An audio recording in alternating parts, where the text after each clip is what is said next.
Good morning, everybody. You know, for a second there, I was tempted to try and do a Robin Williams impression. Oh, hey, Gola. Have a good lurk.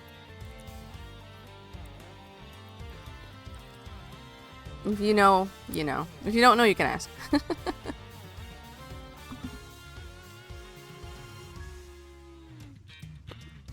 Where is that? There you go. And let's take this down. It is time for some Ace Attorney.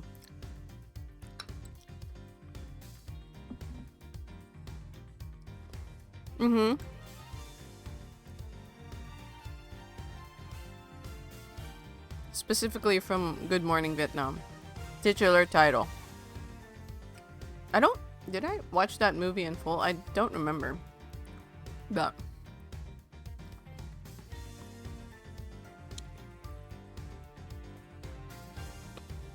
there was a point where he was like, "Good morning." I mean, I'm not gonna actually scream it, but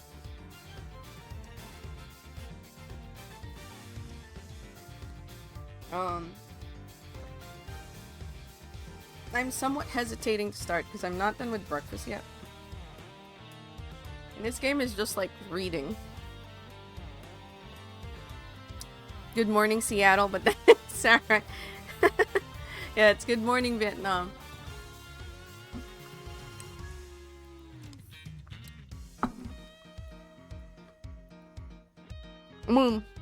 Not to say that I didn't say that at one point, but in terms of popular Robin Williams quotes, I suppose.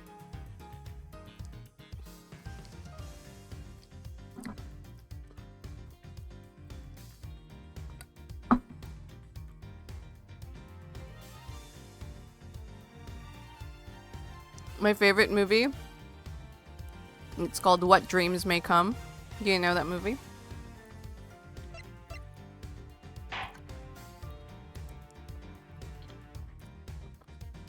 Maybe we'll just have like a small chat while I continue finishing breakfast. Let me see.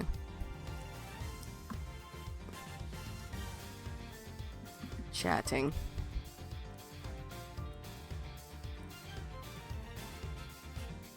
There you go.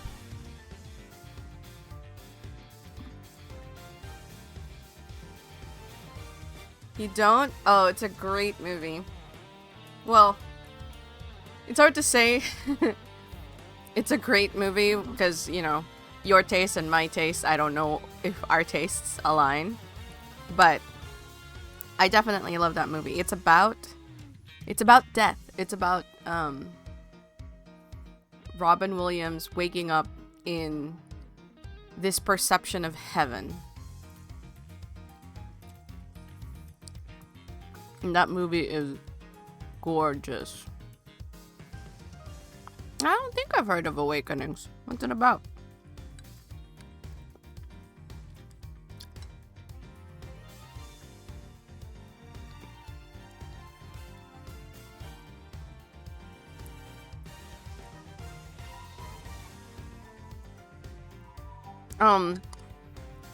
It is a little dark. What Dreams May Come is slightly dark. So if you have a lot of like sensitivity to things, maybe do a does that dog die check. I don't think it's really severe, but it does touch on heavy topics.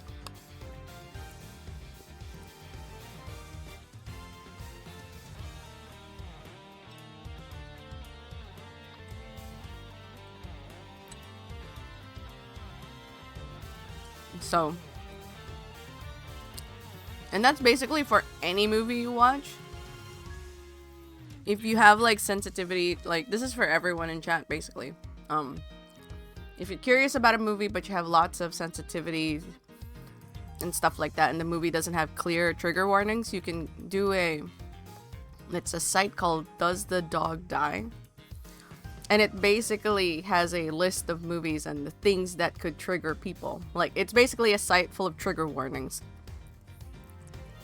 Oh.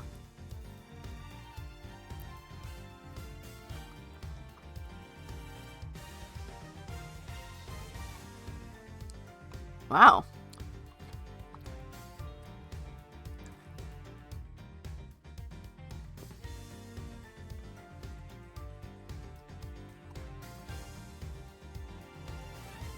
I've never heard of that.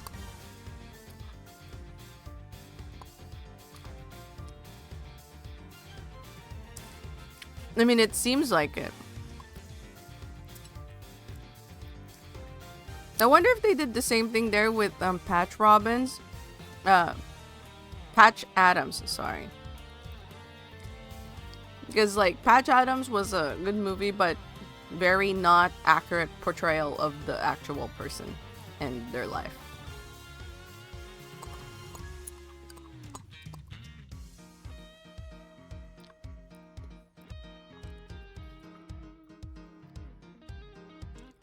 Like, the actual person that the movie is based on. Although I don't know if they say based on a true story or not in the opening sequences.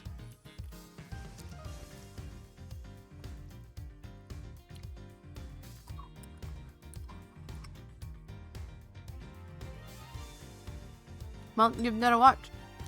Another movie that I need to give a watch is Happy Feet. Didn't know that Robin Williams was a voice actor in there.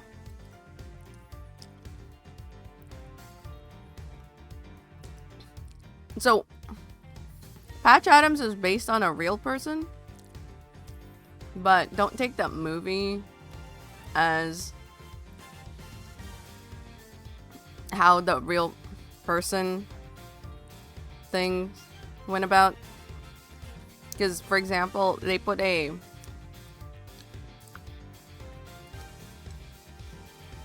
Are you, like, how are you with spoilers?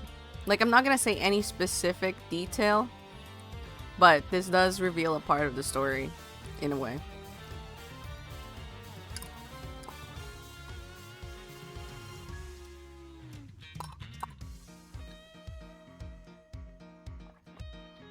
Don't care? Well, so in the movie,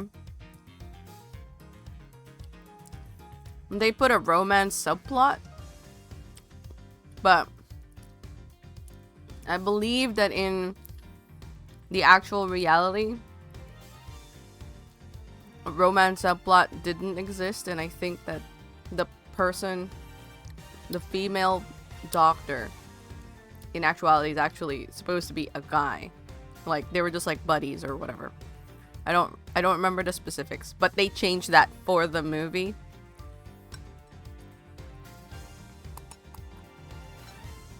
To add plot.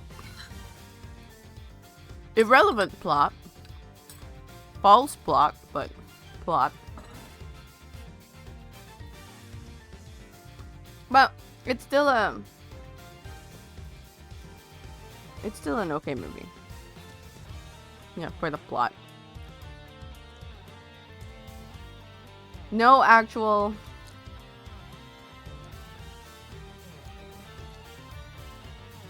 As you can imagine, Robin Williams movies don't often contain sexual nudity in that regard. So, none of that. But if you watch it, you'll realize what, like, kind of why they added it. It's kind of silly, but you know, it's whatever.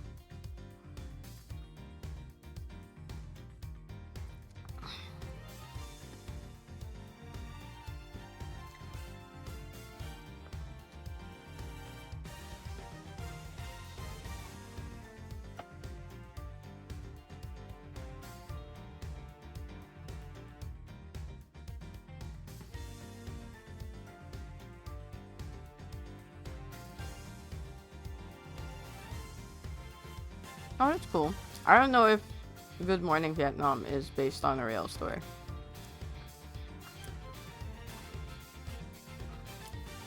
I'm not really much of a movie watcher, but my mom liked having the TV on a lot, and she would watch like TV movie airings, you know what I mean? In the era where they just aired a movie in normal TV channels at a certain period. I mean, I think they still do that, but nowadays everyone has like recordings and TiVo or whatever.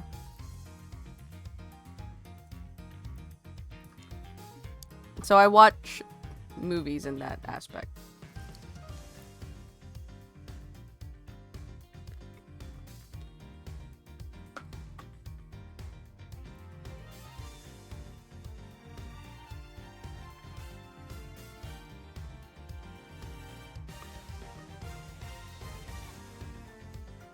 Let me ask though, are you on YouTube a lot?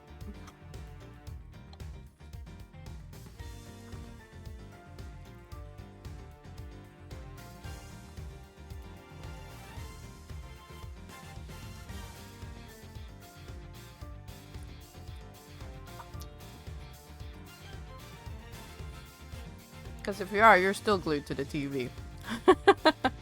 Yep. It's the new TV. We all know it. I mean, even the ads are there now. The one reason everyone migrated from the television to YouTube is because there's no ads. Although that's no longer true. Different but the same. Different but the same, I would say. Because you basically have all the genres that you would want to watch on a TV. There's even some news channels on YouTube, so you can even watch.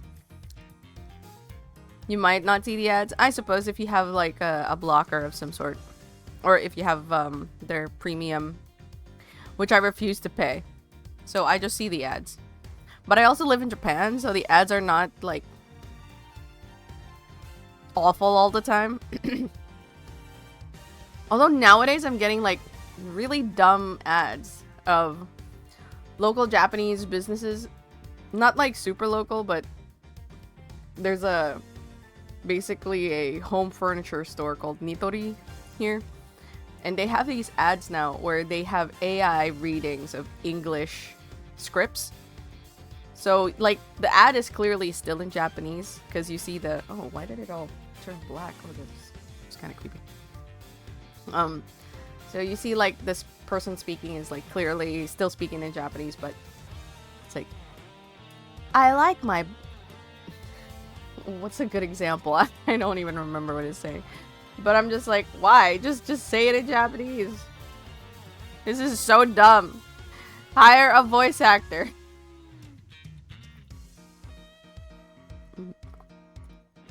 Put subtitles on. It's a freaking ad.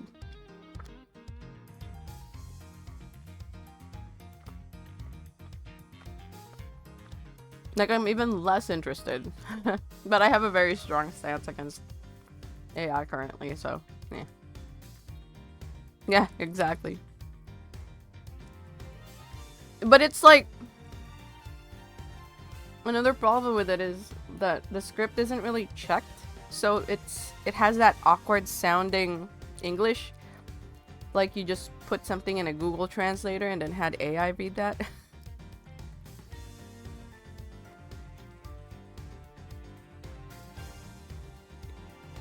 Which is probably what they did.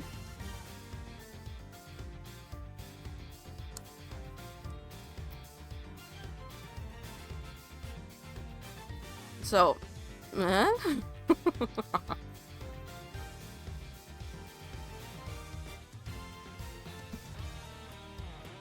yeah. Like, I suppose I get it, cost cutting and everything. But I feel like if you think about it, it's not exactly an attractive ad anymore at that point. And English speakers will know better. And so then it just sounds weird. And you're not attracting anyone. I mean, I suppose I'm talking about it now, but we went through this specific route, so.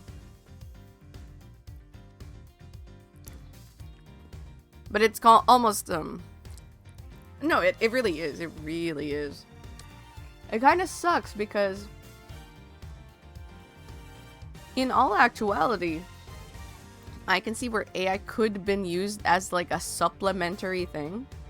But because of how it was developed and how it's being used right now, I can't in good conscience support it, you know?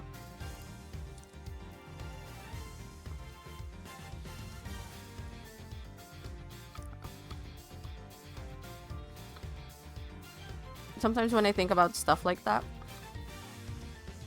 and I voice it out loud, Creamy sometimes says, well, that's next quarter's problem, which I feel is many businesses' stance about such things.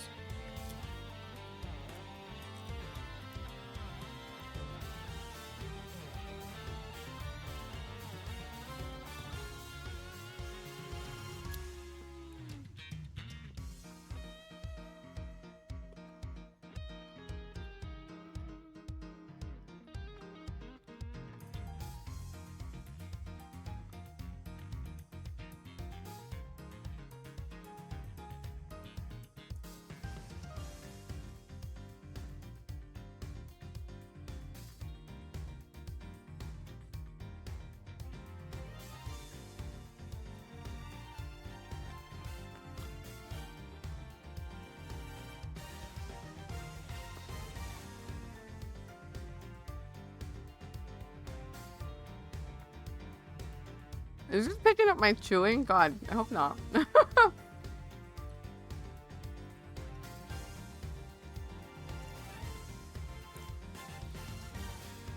Dude, seriously, we do. Oh, I really wanted to do that jam. I really did. I'm just so busy right now.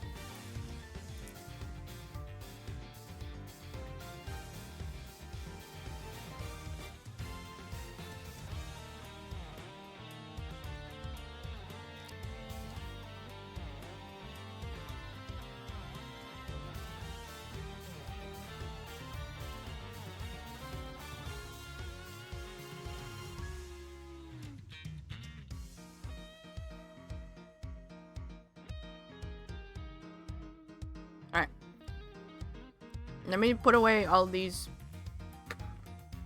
dishes that I ate in, and then we'll start playing.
Right.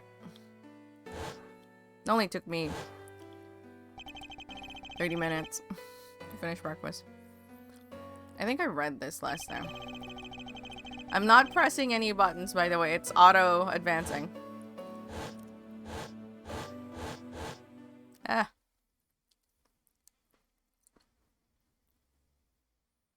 What the heck?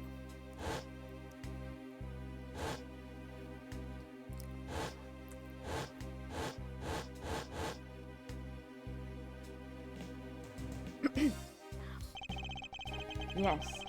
Everything began high up in the air, 9,000 feet in the air, to be precise.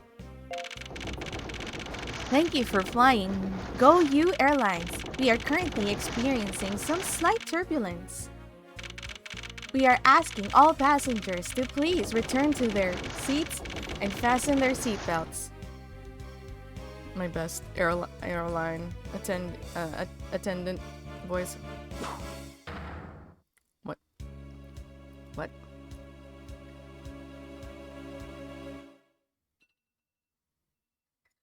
Go you! Oh god, he's lying down.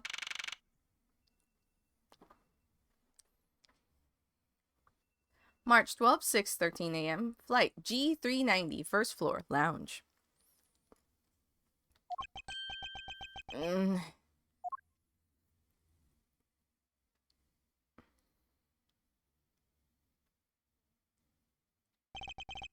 Why do I feel like I just woke up from a horrible nightmare?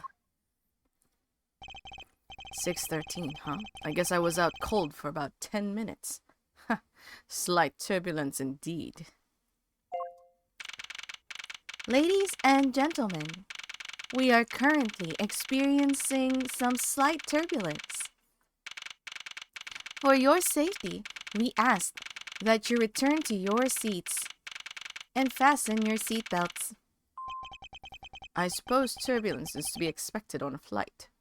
I don't think turbulence does this much crazy damage. I mean, it could, I suppose, if they're not secure, but I feel like things that I've seen break in here normally not. I don't know. For the most part, I know there's like a 2-floor airplane. There's such things as like 2-floor airplanes. But maybe nobody wanted to use the stairs? Question mark? As far as I know, like, yeah, like people can only stay within their floor, but I don't really know because I know that the planes that have 2 floors, like the top floor is, you know, super VIP, and you normally don't move between them. Though admittedly, I'm less than comfortable with anything resembling earthquakes. Excuse me. What's this? A travel wallet, but it's not mine.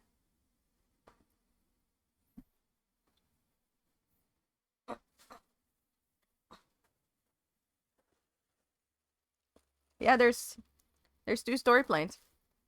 But those are like the planes that have ultra business classes and, you know, super fancy.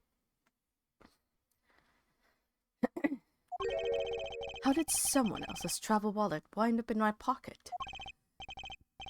My head. Why won't this headache go away? I'll take care of this travel wallet later, or hand it off to an attendant. From an earthquake-like turbulence to an elevator.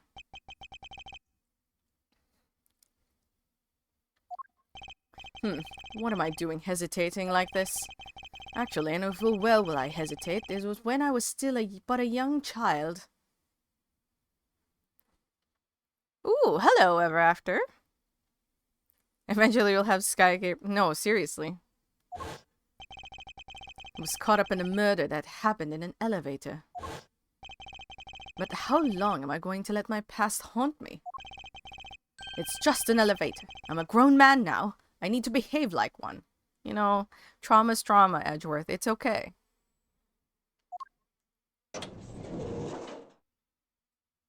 Another murder! What in the world happened? Is there something wrong, sir? I must ask that you please return to your seat. Please calm down. We mustn't jump to conclusions without all the facts. What's wrong? Did something happen? Oh, I wonder if that attendant was timed specifically. You think? You murderer! What? No, you have it all wrong. It wasn't me. Whoever screamed that you murderer is probably the murderer. Oh my gosh. Is he tied to his seat?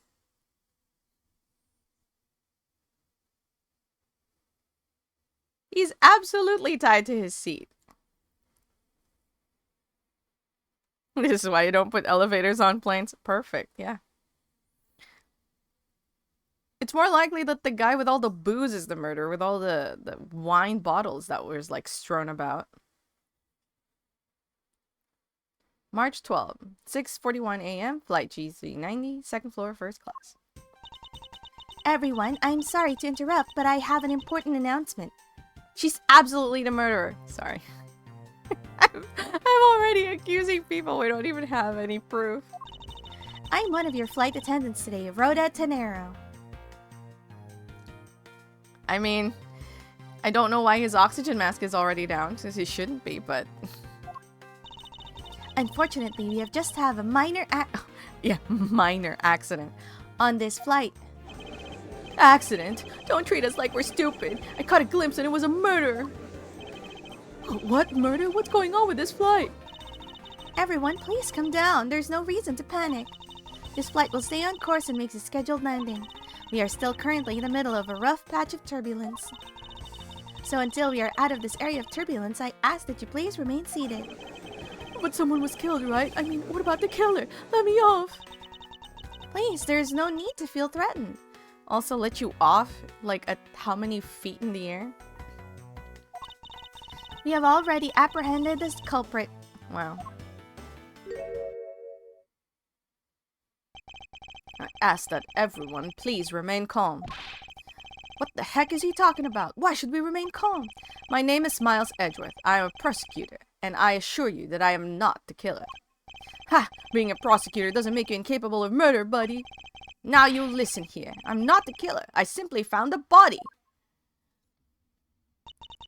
So you say, however. I am sure that you are the perpetrator of this crime. I swear on my honor as a professional flight attendant. She is absolutely the murderer. She's absolutely the murderer. Like, I don't know what that just like pins it for me. It's like, yeah, you arrived just as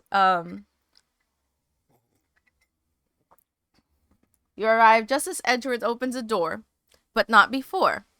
But right when he opens the elevator doors, Edgeworth finds a wallet that was in his pocket. Am I voice acting her? Yeah, I'm this game has no voice acting. I'm doing everything. Everything you're hearing is me reading.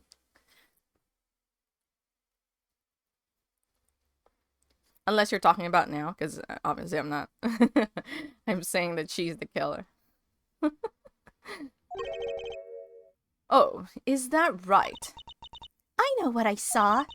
And there's even very strong incriminating evidence to back me up. What kind of incriminating evidence is she talking about? Is it?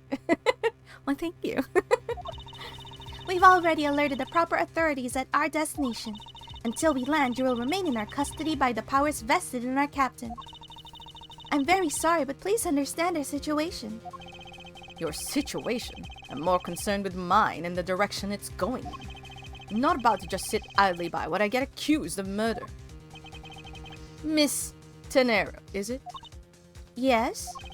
I was wondering if you might give me a chance. A chance? To do what? A chance to plead my case. And a chance to ask what you meant by incriminating evidence just now. To accuse a passenger of such a grave crime without allowing him a proper defense. Can the professional flight attendant inside of you really call this action righteous? You have a point. Very well, I'll listen to what you have to say. But be wary of what you reveal. I'm afraid you'll only look even more suspicious if your explanation fails to satisfy. I also do not have time to deal with you all day, so please make it quick. Of course, as you wish. Good. Very well. Then let's get started. I know for a fact that I didn't kill that man in the elevator. In fact, he has a trauma about elevators. He can't go inside. Excuse me. What I don't know is what sort of evidence she has up her sleeve. But I'm certain it doesn't fit with how the crime really occurred. Here we go. What Miss Tenera saw. I swear to tell the whole truth as professional flight attendant. Unfortunately for you, Mr. Edgeworth, I am certain that you are the killer.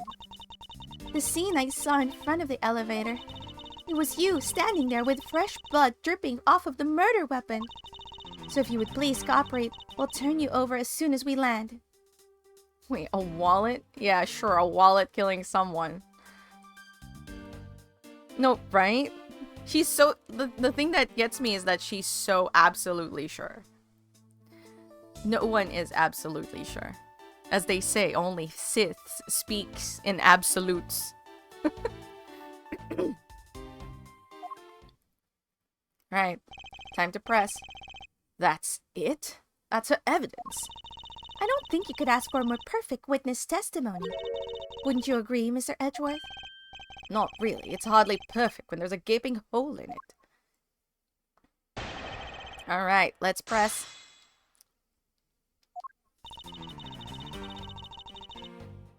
Hold it! Tell me, what exactly put the pro in professional flight attendant for you? Well, it means we are very professional about how we take care of our passengers. Services like fetching papers and responding to calls are done with speed and accuracy. I can assure you that I give testimonies with the same level of professionalism. But I'm sure you have already realized that by now, right? Oh, see that ticking, smiling face? It's a bit hard to appreciate your professionalism when I'm the one under suspicion. And there you have it. My professional testimony is accurate and reliable. Wait, what? Oh, I was about to say. Hold it! Alright. You certainly seem sure of yourself. So, I will say, like, you don't... Like, the game doesn't intend for you to press on every sentence. However, it's just way easier than guessing which one, or like assuming which one needs pressing. Because sometimes you actually do need to press on every single thing. It happened last case.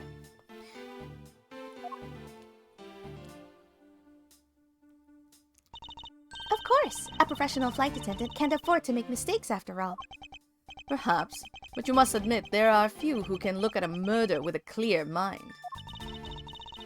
We attendants all go through extensive training and are always calm and collected.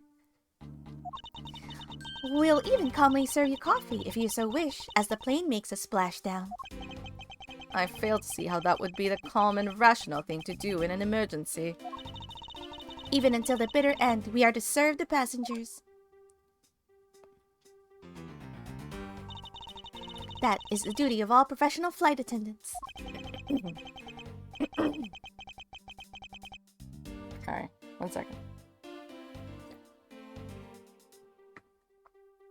I have ginger tea in front of me. You certainly are confident. Anyway, shall we return to your testimony? The scene I saw in front of the elevator. Okay, I'm not gonna read those anymore since I read it earlier.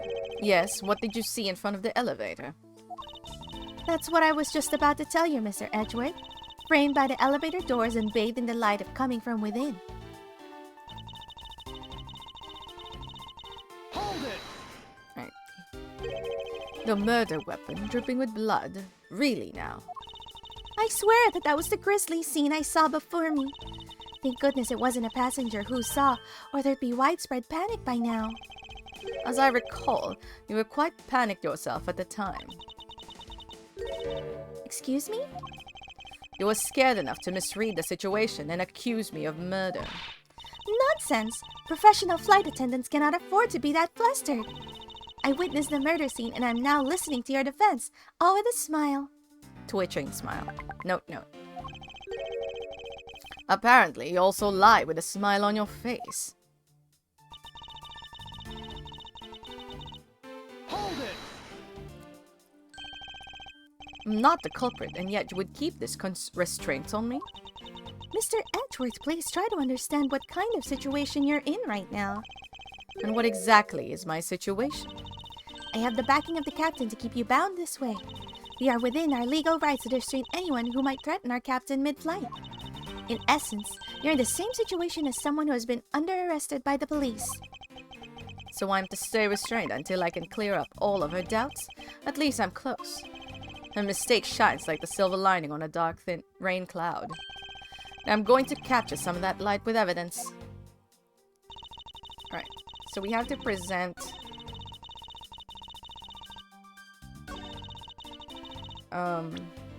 let's see.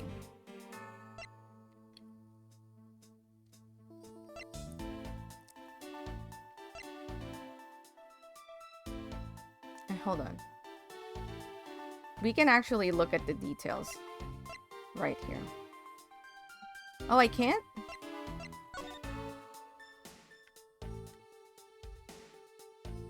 Yeah, the murder weapon is right there. The Go You Airlines.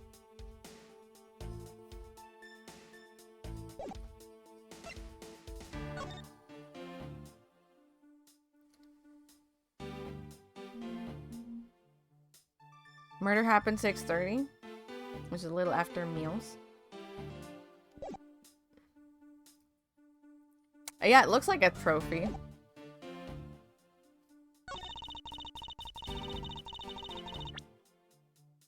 I think she means this. Objection! Miss Tenero. What is all with these yelling all of a sudden? Ugh, force of habit. Well, it doesn't matter. Miss Tenero, you say you saw the murder weapon dripping with blood. Is that correct? Yes, all that blood, drip, drip, drip. Just recalling that scene sends a chill down my spine. Sorry, but your so-called professional flight attendant training has failed you. What? I'd like to direct your attention to this. Excuse me. Do you know what this is? It's a travel wallet, right? But it looks a little big. And bulky. The thing you saw me holding when I discovered the body in the elevator. Was this very travel wallet, Miss Tenero? What? Impossible! Now then, do you still think that I'm the killer? That I killed him with a travel wallet? But I saw blood dripping from the wallet. I know I did. As you can see, this wallet is clearly stained. But if you would be so kind as to take a whiff, I think you'd agree it's only grape juice. Yeah, quote-unquote grape juice. When you don't want your game to be treated like it's tea for teen. Or is there... what was that? What's a rating higher than that? Then... That's right. You mistook grape juice for blood. The murder weapon dripping with blood does not, in fact, exist. No! There, that should clear up that pesky accusation. Wait just a sec. That is... I mean, even a wallet could be deadly if it was wrapped around something heavy. I demand that you show me what's inside. Please? She's trembling, and the tacked-on please at the end sounds like I've got her. There's no need to look inside. Even you can tell from its appearance that it's light. No, I can't be sure of anything until I see the Sorry, I'm running out of voice. Until I see the contents of that wallet for myself. She's a persistent one. I suppose we have no choice but to see what's inside. Miss Tenero, if you would be so kind as to open the wallet and check its contents for me. All right, I usually don't pry into passengers' belongings, but we have no choice here.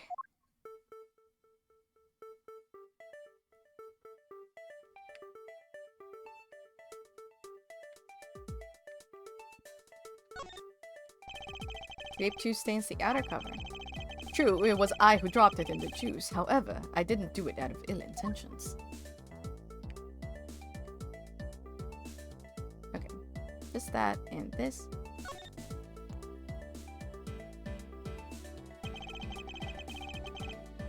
Virginia. It seems that this passport is all that's in here. As you saw, there's nothing but a passport inside. This renders your wallet was the murder weapon argument moot. Wouldn't you agree? Please hear me out, Mr. Edgeworth. What is it now?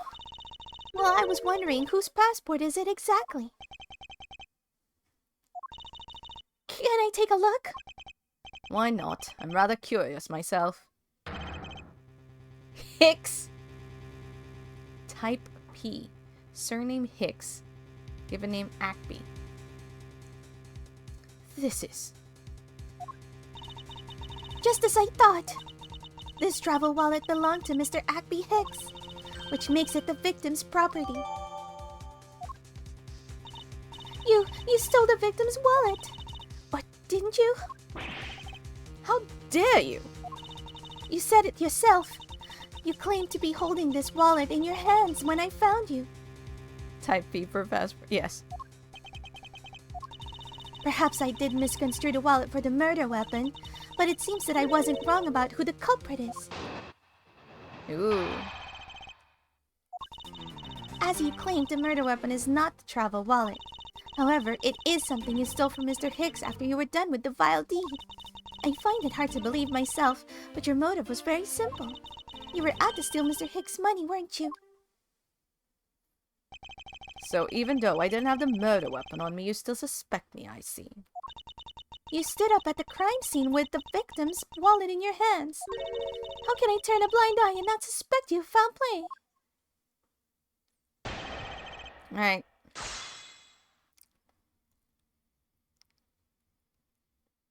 Yeah, she really is. Trying to press everything. Shouldn't that be proof enough for you that I did not murder the victim? Not at all. Oh, and why not? Because that wallet may not have been what I thought it was. Hold it! You think I stole it? Yes, I'm very sorry to say it, and I wouldn't usually be so rude, but it must be said. Oh, there's something there. I never thought I'd see the day, but here I am calling a passenger a thief. Maybe I should put on a serious face and say it more directly. I believe you removed the wallet from the victim's personage. It really doesn't matter how you phrase it. What I'd like to know is why you think I stole Mr. Hicks's wallet.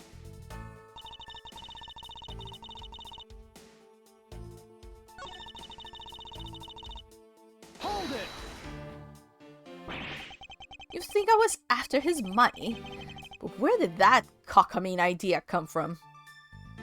Cockamamie. Wow, that's new. Cockamamie.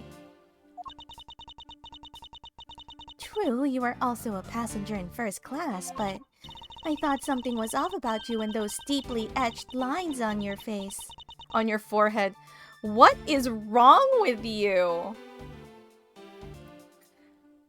Judging passengers by their appearances?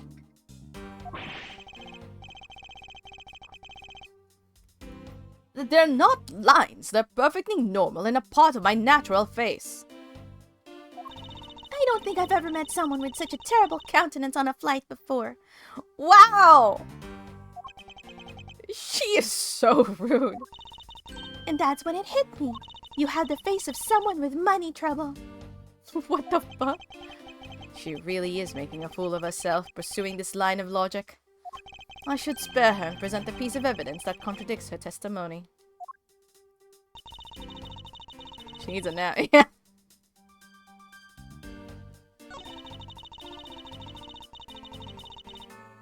Okay, so that was the last line. Okay. Let's see what we can present then. Oh, can we logic? Hold on. We can't logic right now. Logic is one of the... Were you here last time? Before I, like, start explaining things you already know.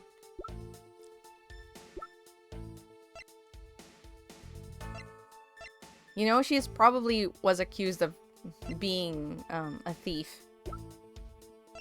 If you think about it, flight attendants have more kind of like reasoning in a sense. I don't, like, I think they're paid okay, but probably not enough.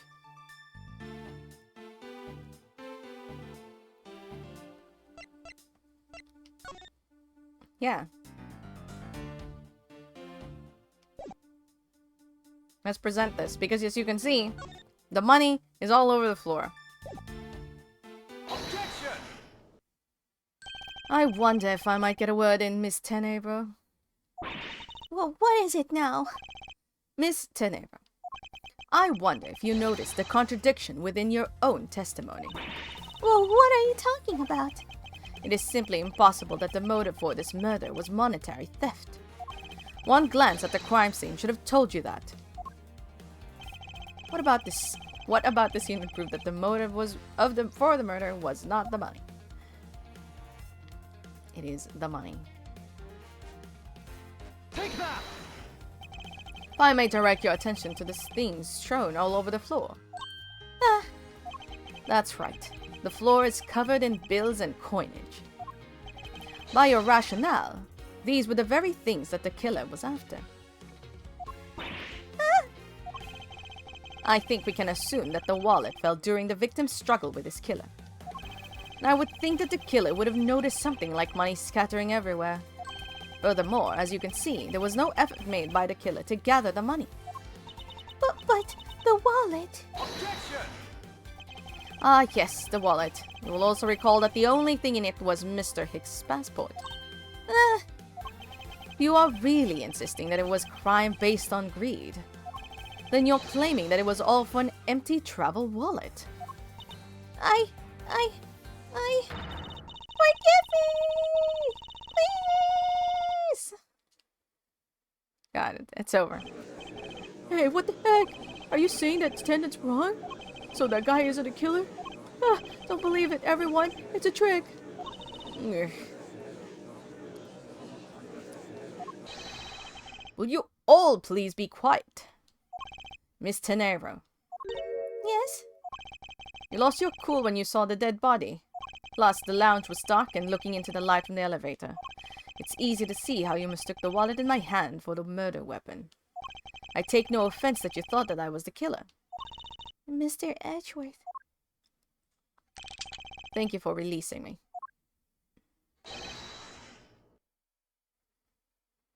What in the world?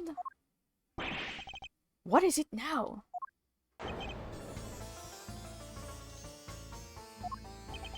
Miss Scenario, if you could please translate, I'd be much obliged. It sounds like Borginian, but I don't understand any of it. There's another attendant on this flight who... Oh. I said that he is giving the runabout. I don't require an interpreter. I speak English just as well. See? You, the attendant. Yes, sir. I want this person to be under the arrest until we arrive at the airport. You know, he's probably the killer. Now that we've moved on from the attendant, she was just crazy.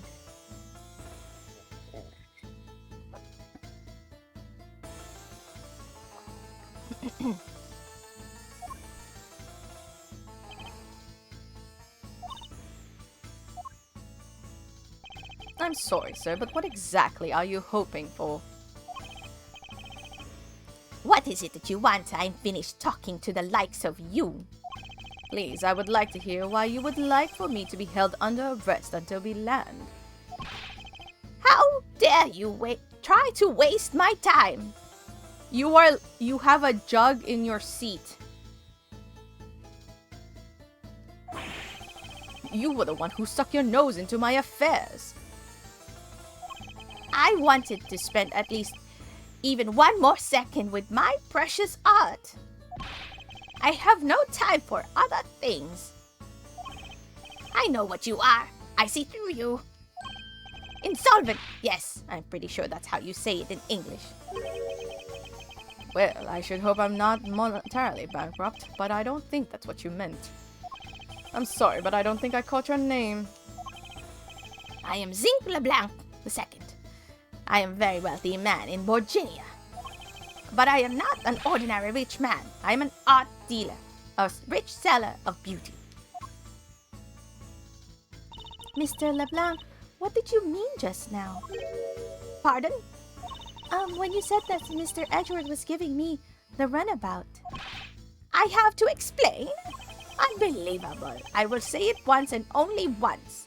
I do not have even a second time. You know, this entire time that he's like spinning this out, he could have just, you know.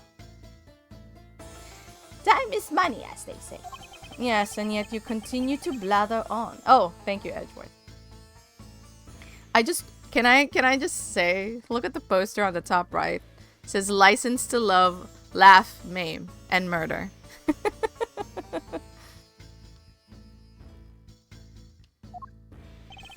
I saw it. Yes, I did. I saw the victim go into the elevator, going down to the lounge. It was exactly 6 o'clock. And what's the significance of that time? At 6, he says. Wait, you saw him at 6? What's the matter, Mr. Edgeworth? He understands, I see. Miss Attendant, what time did you discover the body? Well, it was a little after the patch of turbulence, so I will say about 6:50. Hicks was his name, was it? Then I say that man Hicks was killed in the 15-minute time span. And the only person in the lounge at that time was this prosecutor, yes? Yeah, it was in my seat the whole time. Me too. I was watching the movie and enjoying a fine glass of grape juice. Oh yes, all the bottles of grape juice. I was still eating. I haven't finished, see? Some rich kid. God, he has like a loaf for steak. The other passengers have an alibi, so you have no problem with them, I suppose? No compliant, I see. Not a single word against this, right? I have no way of discounting what you have put forth at this point. It wasn't me. Oh, so you say. But do you have what they say, the evidence? Mr. Edgeworth, are you really the culprit after all? Mr. LeBlanc, I suppose you are quite certain what you saw, enough to give a testimony. Of course! I was looking at that man the whole time. He was playing with that annoying little, some small machine the whole time. Machine? Yes, what you people call it in English, yes? Was making me crazy with the click, click, click. From that description, it sounds like some sort of small computer. I believe that what Mr. LeBlanc talking about is his cell phone. I have to say that I did see him playing with it quite a bit myself. A simple cell phone. A laptop or organizer I can see, but that's kind of low budget. I hate that noisy little machine in his hand. Not a fragment of beauty. All of it produces is ugly sounds. Anyway, I know what I saw. Miss Tenero, Yes? I was wondering if I might be granted permission to examine the crime scene. What? You want to examine the crime scene? If you would grant me a little measure of time, I'm sure I can produce the real culprit. I don't like the sound of that. Fox in the duck pen. Yes, I think that's how you say it in English. It's Fox guarding the hen house, and I believe my innocence was proven earlier. And if I'm given the chance, I can clear up all the remaining doubts.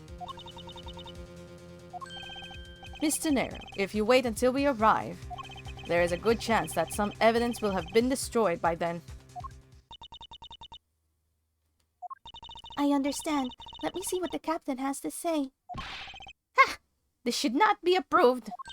Please, Mr. LeBlanc, in an emergency, all decisions are to be made by the captain alone. Now please wait here while I go ask the captain what to do. I'll be right back.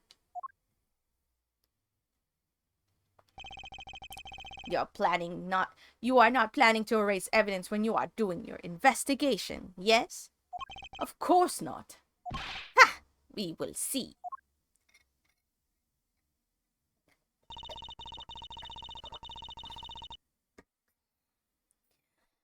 Mr. Edgeworth, you have the captain's permission to investigate the crime scene. What? Unbelievable! I am in your debt, Miss Tenero. However, there is one condition. I'm to supervise you. Can you agree to that? Of course, I see no problem with that stipulation. It is only natural that I am still a suspect in this case. I take full responsibility and will watch Mr. Edgeworth's every move. I hope this is reassurance enough that there will be no foul play. Now then, Mr. Edgeworth, shall we proceed? If you should need my help with anything, please feel free to use X to talk.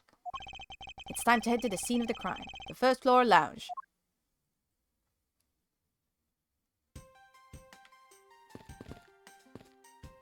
Let's investigate this area first. It's Mr. Hicks' seat. I don't see the machine Mr. LeBlanc was talking about. Perhaps it's in the elevator? Oh, I must have misread. Oops.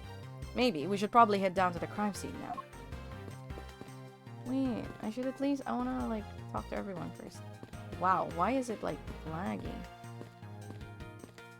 Look at all these bottles lined up in a row.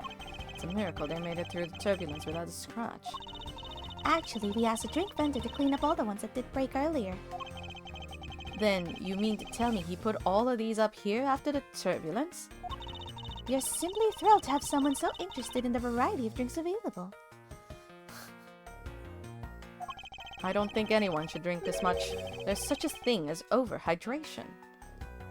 Actually, I think there was a thing that they ask flight attendants what's like the things that you should not do when you're flying, and one of the things they said is drink alcohol. You should not be drinking alcohol in a flight.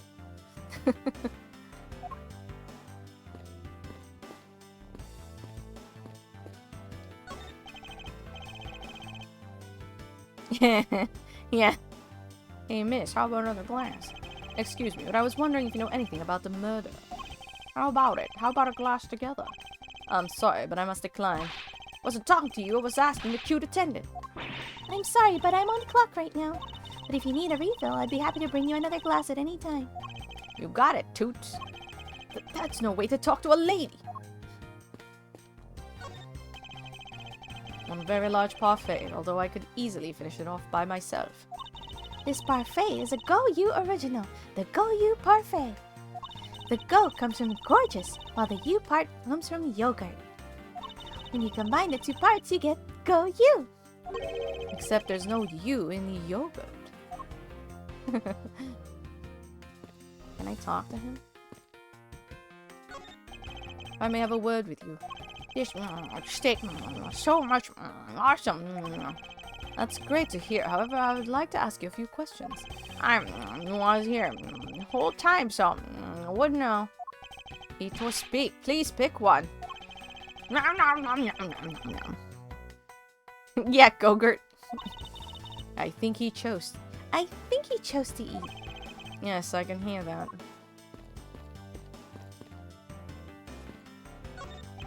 What's a lifesaver doing here? I bought it at the in-flight shop just beyond the lounge. If something should happen, having one will save your life. I think this guy would have been better off not taking a plane to begin with. Don't get near me, you criminal. He said don't get near me, you criminal. I'm not the killer, and I intend to prove that starting now. But that's contrary to the facts. Oh, she's translating. I can understand his English just fine, thank you very much. Oh, that's right, I was in the middle of recreating a chess game. Just an observation, but there aren't too many red knights around that lone...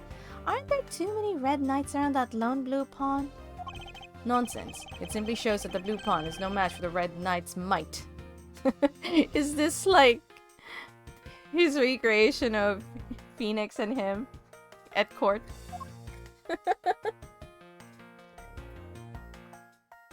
Because Phoenix is always wearing blue and he's always wearing this kind of red.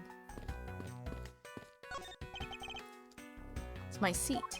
Fortunately, I didn't bring anything particularly useful for an investigation. It's not as if I'm constantly prepared for such a thing to occur. Oh, hold on. Why was he running earlier? What happened there? I just wanted to, like, to see the animation. Oh, there it is. This neckerchief bouncing.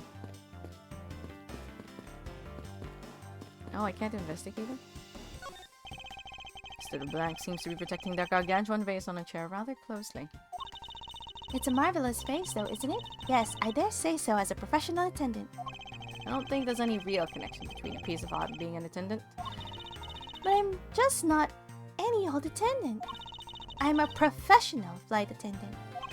As though there was such a thing as an amateur flight attendant. Hurry up and investigate. Time should not be wasted. Precious is human time, is how you say it, I believe.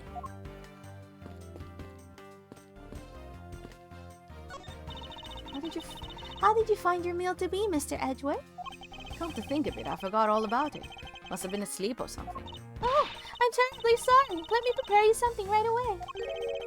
What are you apologizing for, Mr. Tenero? I failed in my professional duties by letting a passenger go hungry. Please help yourself. If you see anything go to your fancy, feel free. I think I'll take my time later after I've solved the case, thanks. Excuse me, but may I have a word with you? You there. If you need something, please ask Miss Rhoda over there, okay? What the? Hey, wake up, you! I'm terribly sorry that she's being so rude, Mr. Edgeworth. No need for you to apologize. I just find it hard to believe she's asleep on the job. If I were her boss, I'd see to it that her salary was cut so low that it was in the red.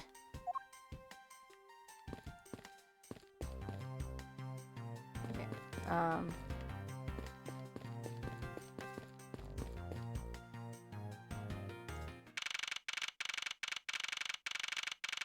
Oh.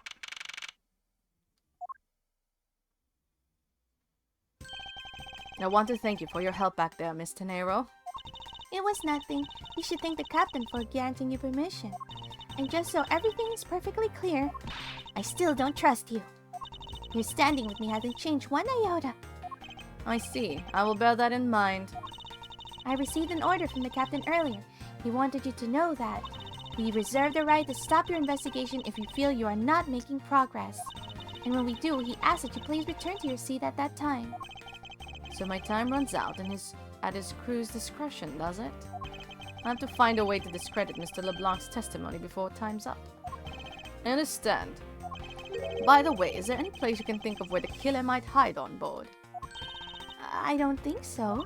After every first-class passenger was accounted for at his or her seat, we made a thorough search of the plane. As for business and economy class, no one can move between those two classes in first class without a staff keycard. And we found no record of a keycard being used at all. Which means that I have first-class killer on my hands. At least I know that much for sure.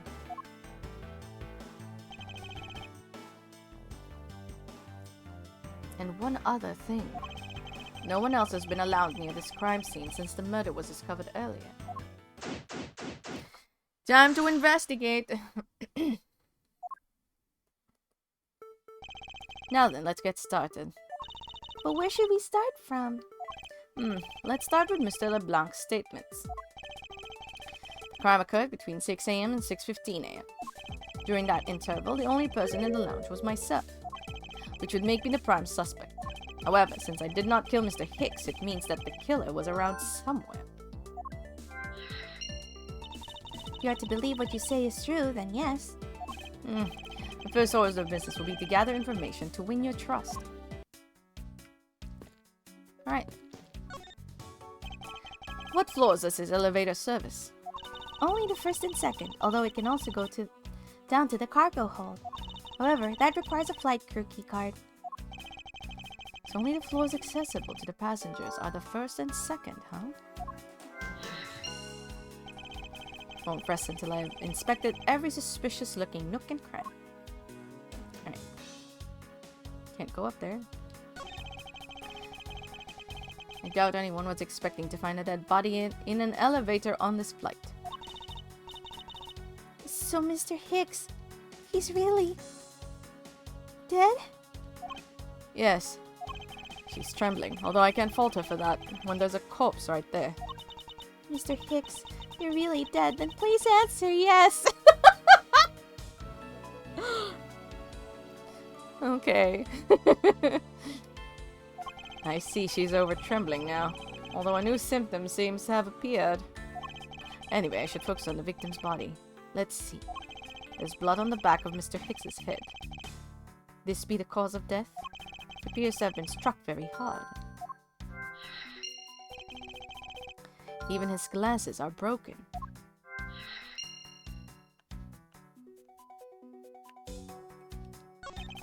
Wonder what was hanging off this lanyard. Something's missing from this picture. Now if I could put my finger on it.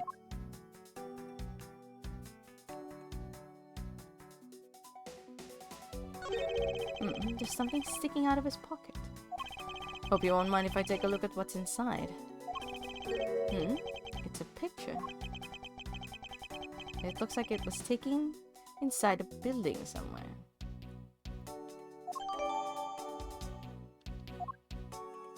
Do you think that the guy killed him because he was like annoying him with the clacking on the phone?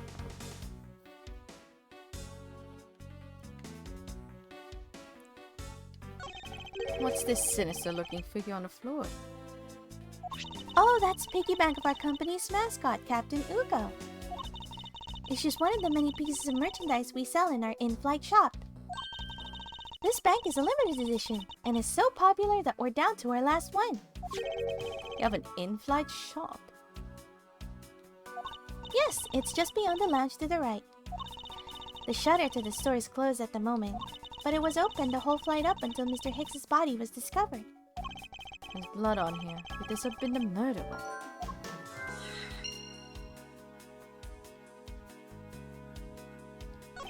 Money is strewn all over the floor of the elevator. Would guess it was all in Mr. Higgs's wallet at some point. Okay. Is there anything else? Okay, we can deduce the missing cell phone from the picture, I imagine. Wait, oops.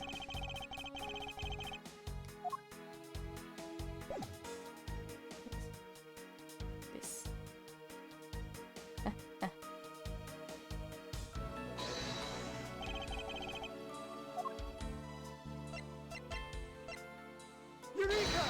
Eureka! Mr. Hicks' machine is nowhere to be found. His machine? His cell phone, Miss Tenero. Ah, so I guess it's because it's not here. Yes, I think we can safely deduce that the killer took it.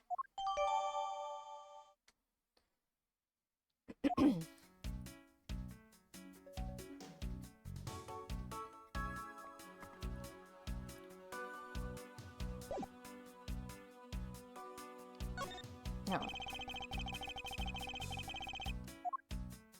I think that's everything. Everything is checked.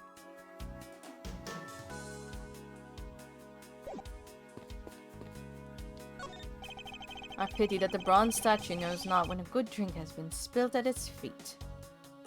Yes, the clicky-clacky device. This is a statue of our founder, Mr. Ugo Hughes, who was a big fan of grape juice. Yes, grape juice. I'm sure he would be thrilled if he knew so much grape juice was here at his feet. Is that a hint of hero worshipping I detect? The in-flight shop is just beyond these shutters. We don't have permission to open them, so I'm afraid I must leave them closed. There must still be clues to be found here in this lounge. I must remain ever vigilant. Glasses and candles thrown in disarray by the turbulence. It's been a while since I've seen this big of a mess. It's terribly embarrassing, but I thought it was an earthquake for a second. And I frantically started searching for the gas valves to shut off. I guess the shaking of the plane was bad enough to be mistaken for a real earthquake. Not that I would know, since I was unconscious for most of it. What or who is this? Oh. This is the bronze statue of the founder of Go Airlines, Mr. Ugo Hughes. The one of The one at the left is for when he was in his 40s and the other of him in his 80s. It looks exactly the same. Did the man age at all over those 4 decades? Maybe I need to squint more. Like, this one is bald and this one has a bit of hair. Like a fuzz.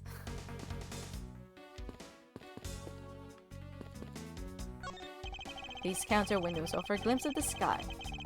These clouds, they tell me nothing. Mr. Edgeworth, you look like you're talking to the clouds. Not so, then tell me, what do you suppose I said to them? I don't know, but it looked like a rather one-sided conversation. The clouds, they tell me nothing. Few copies of Sky magazine in the magazine rack. This month's special is an English trivia quiz. That's not a bad idea. I've heard that the youth of today don't know a particle from a participle. Now, please don't go around confusing people with made-up words, Mr. Edgeworth. Who's ever heard of such a silly word as participle? Case in point. These bottles and glasses must have been broken by the turbulence. There's quite a bit of broken glass here. Please be careful when passing through the area. Thank you very much for the warning, Mr. Edgeworth. However, no matter how kind you are towards me, know that it does not clear up any suspicions I have about you. I wasn't warning you for the sake of clearing my name. Grand piano. This grand piano is the pride of this plane. You can play the music of whatever CD we inserted into its CD drive. That's not a piano. That's more like an overgrown music box. Ah, but it's keys to press along with the music as though there really is someone playing it. Some people have entirely too much money to waste on overly complex toys. Toppled over chair. Yet another victim of the turbulence. Oh, no! Grape juice staining the back! It may not look it, but this chair was extremely valuable. It was? Yes, it was used when the Rocker Pals came to our tour plane. The Rocker Pals leader sat in this very chair. I'm sorry, but what are these Rocker Pals? Can't believe you've never heard of them. They're all the rage. The Rocker Pals are an extremely popular international band. They added pals as they became more popular, especially among teens. Ah, that explains it. I'm not really one for the music of today. We do need a grape juice counter. It's starting to be grape juicy everywhere. Also, his feet is on the wine bottle. Like, I know that's just more of like stuff in the background versus stuff in the foreground, and the bottle is part of the background and not at all a separate entity, but it's still kind of funny. Maybe I should ask Detective Gumshoe about them later. On second thought, I can already see how confusing the conversation would get.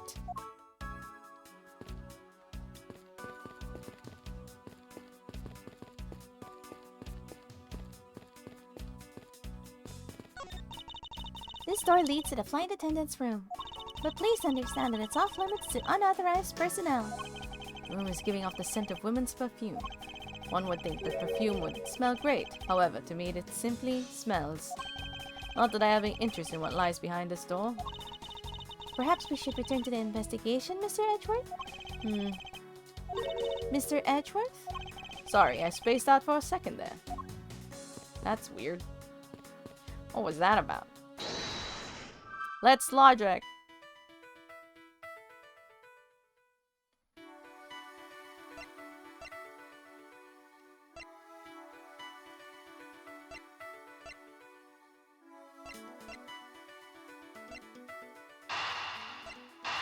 I think we can easily connect these. A statue with blood on it lying next to the body of a man who was beaten to death. Oh, Mr. Edgeworth, I think I figured something out. Yes, what is it? The way the blood is on this, it looks like it matches up with the wound on its head. Well, aren't we deserving of the master of the obvious title? Well, what do you think, Mr. Edgeworth? Don't you think it's worth investigating? It would appear that this figurine is our murder weapon. Oh, I just knew it! I mean, I can't think of any other connection. I mean, you did earlier. Perhaps Master of Obvious would be more befitting. Oblivious.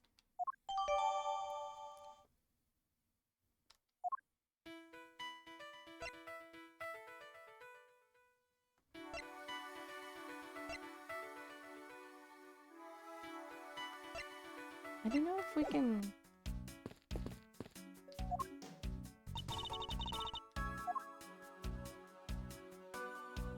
Objection! Hey, Boots!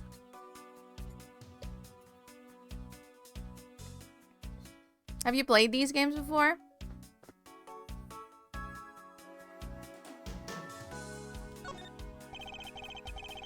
Mr. Nero, I'd like to ask you about investigating the lounge. As long as you have the captain's permission, I can't stop you from looking around. If you would pass the message along, tell him I'm grateful for his spirit of cooperation. You watch the anime? I see. I will. However, please realize that you're still under suspicion. To be honest, I still have my doubts about you. Of course, and I take no offense. Do you really understand what I'm saying? Yes, verily. Do you pinky swear you do on your honor as a professional prosecutor? I pinky swear I do on my honor as a professional prosecutor. Well, I guess that settles that. I feel my honor as a man slowly diminishing. I was wondering if you noticed anything, Miss Tenero. Yes, I can't help but notice the sad atmosphere in here. Yes, it is a rather tragic crime. I'll say, robbing the poor man after bludgeoning him to death. Talk about rubbing in the salt. Yeah, there is an anime. The game came first, that's for sure. It's so funny because the game was, as far as Western audiences go, the game was barely marketed in the States, but it sold out. It got so popular.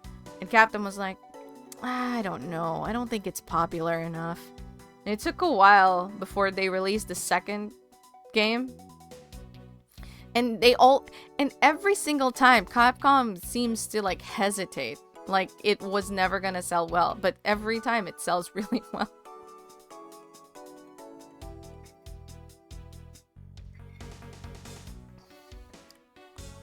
And yes, there is an anime. But yeah, it's so popular that it has basically 4 in the mainline series. I think there's 4 or 5 games, and then it has this Miles Edgeworth. There's 2 Miles Edgeworth games, and there is 1 crossover with Professor Layton, and it has 1 kind of like the past version, like it's Phoenix Wright, but it happens in the Meiji era. Not Meiji, Taisho. I think it's Taisho. Yeah. Yeah, I should voice act. I mean, it already has voice acting, so I don't think I'll. I can't forgive someone who would do this to a passenger of mine. I swear as a professional flight attendant that I will capture the culprit with my own hands. And I promise as a prosecutor to solve this case with logic and deduction. I should go over all the leads I've collected so far one more time. The key to solving this lies at the intersection of my logic and the evidence. Okay, so let's look at all the stuff.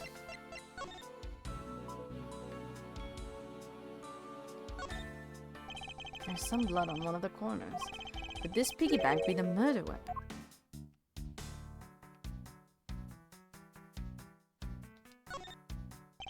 I suppose this is where you insert your coins. I have to say, for a piggy bank, it's made rather well. So well, in fact, that I'm not sure there's a way to take the money out. Yeah, there isn't. There doesn't seem to be a way to take the money out. Do you just break the piggy bank?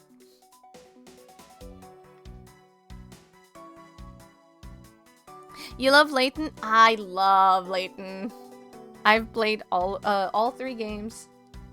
I've yet to actually start I have the game, the Catriel game, but I haven't actually started playing it. I don't know why. Like, I have it, I just haven't started. I even watched the movie. Did you watch the movie? The Layton movie? Anime movie? And I screamed, no joke, screamed when they announced the Layton, like they previewed it in one of the Nintendo Directs. Yeah, the Switch one. I haven't played that yet, but I have it. I don't know. I don't know. I don't know why it's not appealing to me right now. But it's whatever. You know what's I don't know where you live, Oxbot, but in the Nintendo America, the Nintendo Club, it is so in the EU, the Nintendo Club, when it was still around. Hold on. There's a... You can hear the sirens in the background.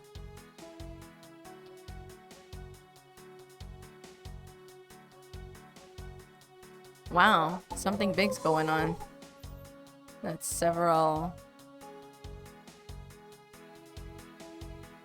Okay, I think they're past. Okay.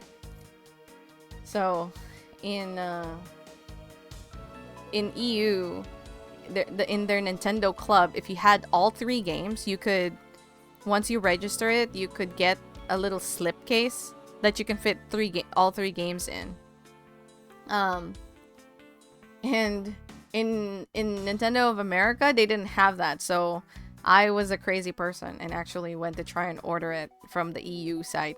I didn't order it from the EU site. I think I got it off of either eBay or Amazon, one of the two. But I did get it because I love the game so much.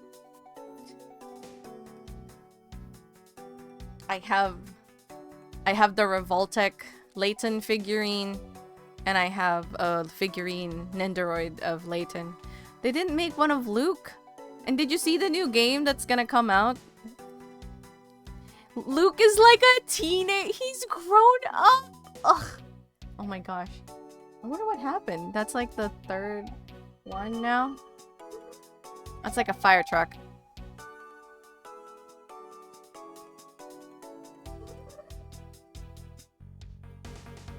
Which is kind of crazy to think about because it's raining outside. Alright. It says, Go You Airlines. You know, I've seen it occur a lot recently and it's been bothering me greatly. But why do some brand thinks it's acceptable to simply smash 2 words together and call it a day?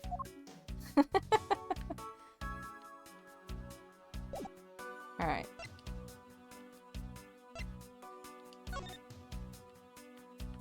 I can't, like, study it.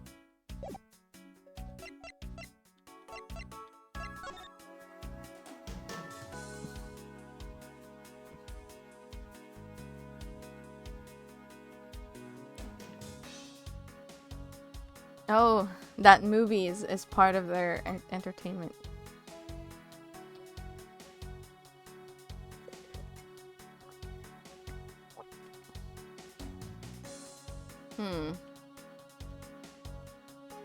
Yeah, so it was just after the meal service. Meals were served between 4 to 6. Wow, it's a long time. I got the first Layton game from Blockbuster, but forgot to return it before it went back. Hey, free game! Well, quote-unquote, free game.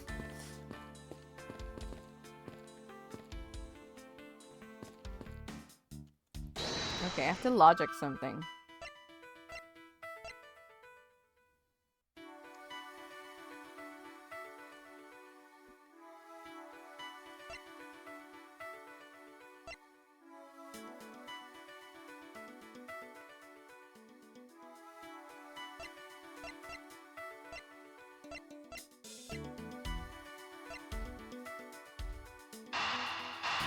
Let's see.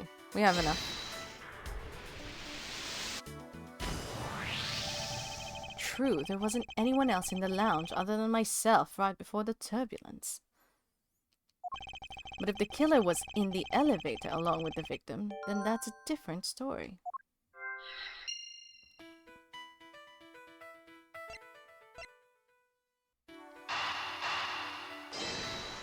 It's the only 2 things I have. Well, no. The pieces don't fit together quite right. Okay, so there's other things I can take a look at. Well, you know what? It's probably one of these cards, maybe? No. So it's the same.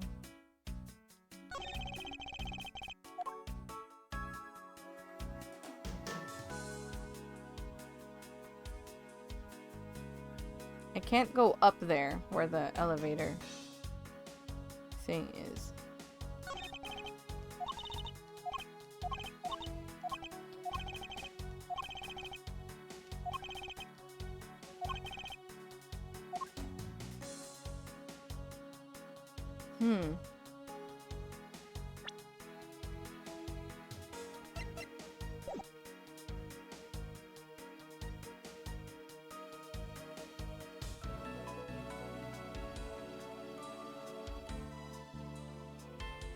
Oh. Wow. There's no grape juice residue on the soles of his shoes, making it highly unlikely that Mr. Hicks entered the elevator after the turbulence. Oh, okay. Alright, let's be a little bit more thorough. Just looking at where the cursor goes yellow, but making sure that there's no checks, because I wouldn't have noticed that shoe comment.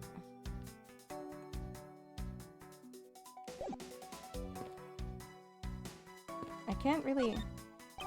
Oh, there it is. There's some spilled grape juice in front of the elevator. I assume it was spilled during the turbulence.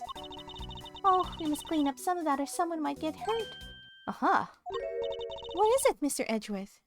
I've found some very important evidence. What is the important piece of evidence in this scene? It's the shoe. Take that! What is it? They're a little smudged, but I think we can both agree they are a set of footprints. So you think... Yes, this belonged to our killer. Oh, then maybe we should check the shoe sizes of everyone in first class. I don't think that will be of any help to us. Unfortunately, the prints are too smudged, which will make it hard to find a definitive match. Oh, I see. Indeed, footprints. Hold on. I need to refill my tea, and I definitely do need it because I'm reading a lot. I will be right back.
Yeah, alright, I'm back.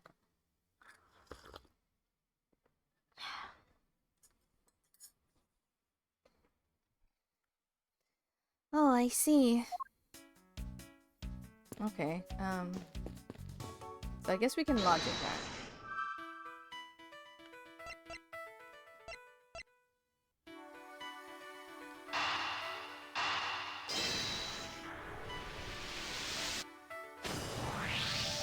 I have it! I'm sorry, but I don't understand, Mr. Edgeworth. I can prove that someone other than myself was here around the time of the murder. What? Really? Yes, it's rather simple actually. The proof is in the pudding, or rather the grape juice in this case. Grape juice! Maybe it was an accident, it was juggling the piggyback. Maybe, we never know. It was turbulence after all. These footsteps here confess to me this very fact.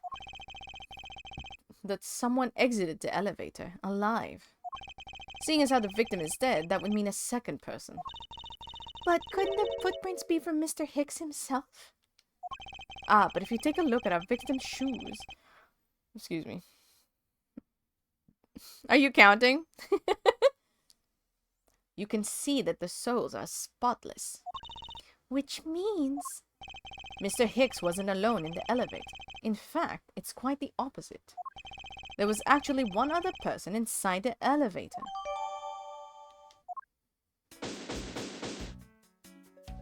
Phew!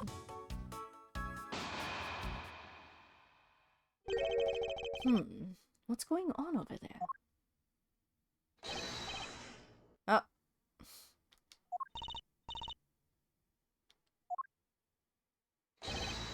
Unforgivable! This is unforgivable!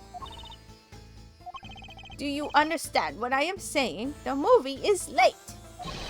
It is the same level of bad as if plane arrived late. No, it is not. But the movie... What? I will not talk to you anymore. You are just wasting my time. What is the matter, Mr. LeBlanc? There is no emergency. Oh, sorry. Excuse me. There's no emergency. Please return to your seat, sir. Do not tell me what to do. I need not to sit down. Well, Mr. Prosecutor, did you prove that you are innocent yet? If you would like, I will prove my innocence to you right now. What nonsense! Are you saying my eyewitness testimony is mistaken? Not mistaken, merely that there is room for doubt. I'd be most honored if you could please tell me what you saw in detail once more. Fine, suit yourself.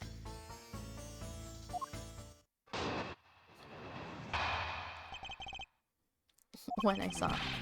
I'm certain that Mr. Hicks entered that elevator. It was when the needles on my pocket watch pointed to the 6 and the 12. The body was discovered 15 minutes after that in the lounge, yes? Then you, the only person in the lounge at that time, must be the criminal. Mr. LeBlanc's conclusion seems to make logical sense. After all, the only person in the lounge at the supposed time of murder, was me. So, my eyewitness testimony. If you think you can destroy it, then come. Let me see. Harry, do I look like a man who is having the time to wait for you?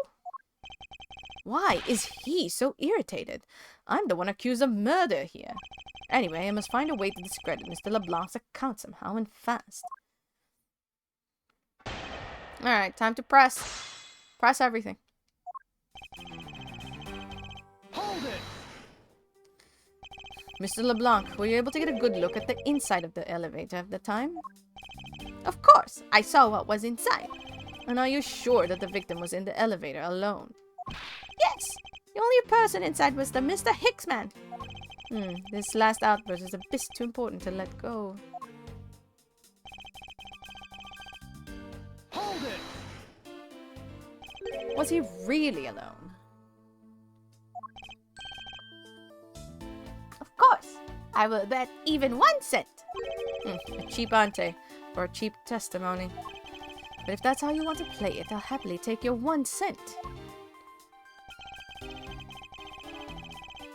Hold it! I assume the pocket watch in this case is the one you keep checking, is that correct? Oh, you noticed. It is very expensive antique, I will have you know. The feeling is wonderful when I fully wind it up by hand. Does look very well designed and quite classy. I will have to charge you if you want to touch it. That's quite alright. Let's continue with your testimony. What a cheap man you are. Now return the time you wasted back to me. Excuse you? I hate this guy. And if we must, I saw Mr. Hicks enter the elevator at 6 o'clock. Hold it! It's true that I found the victim's body at 6:15. And that's when I found the 2 of them as well. You see, it all matches my testimony.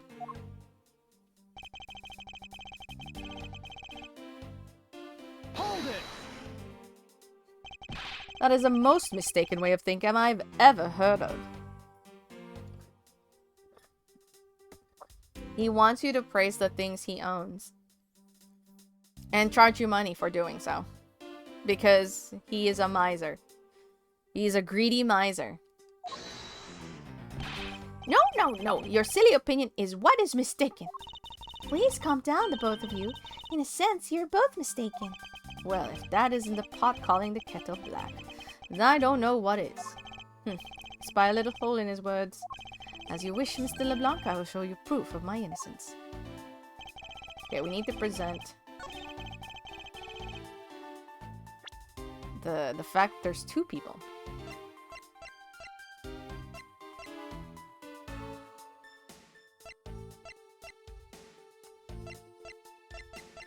I don't have any. Objection! Mr. LeBlanc, What is it? there's a very glaring contradiction in your testimony. What do you mean?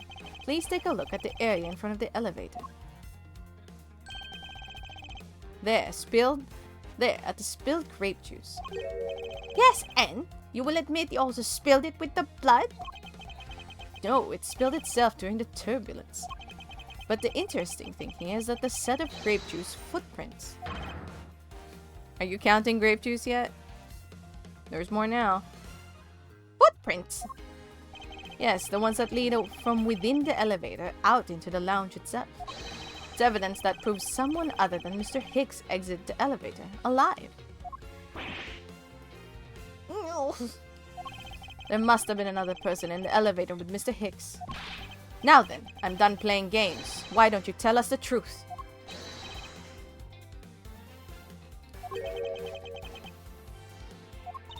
Can you please translate for us? My god. She just has her boobs out. No bra, just boobs. No way, that's totally impossible. I guess is what he said. No way! That is totally impossible. I know there was no other person in there. I saw with my own eyes. If you want to know what I think, Mr. Edgeworth, I don't think Mr. LeBlanc is lying to us. I suppose she's right. He doesn't seem to be lying. But then what does it mean? What about this contradiction? Mr. LeBlanc, please, just once more, will you recall the details of what you witnessed for me? Oh, there's a second round.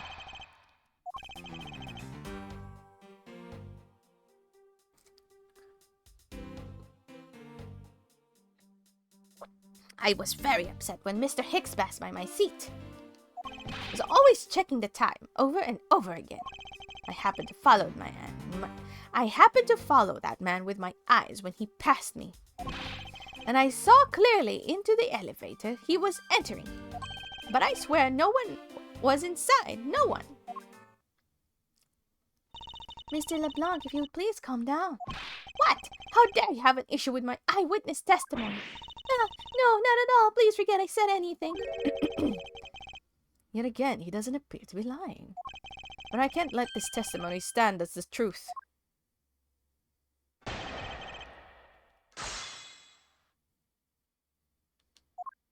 Time to press. Hold it! So are you still upset now? I'm always upset. The only time I'm not is when I have a piece of art in my hand. Surprisingly easy to believe that about him.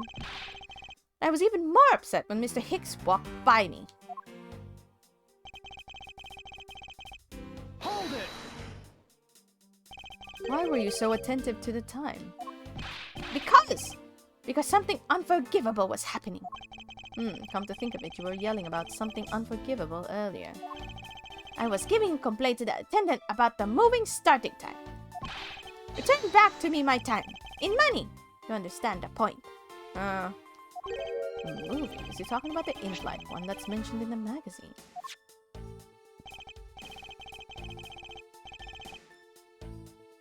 Oh wait, it's a different... There's a different 6.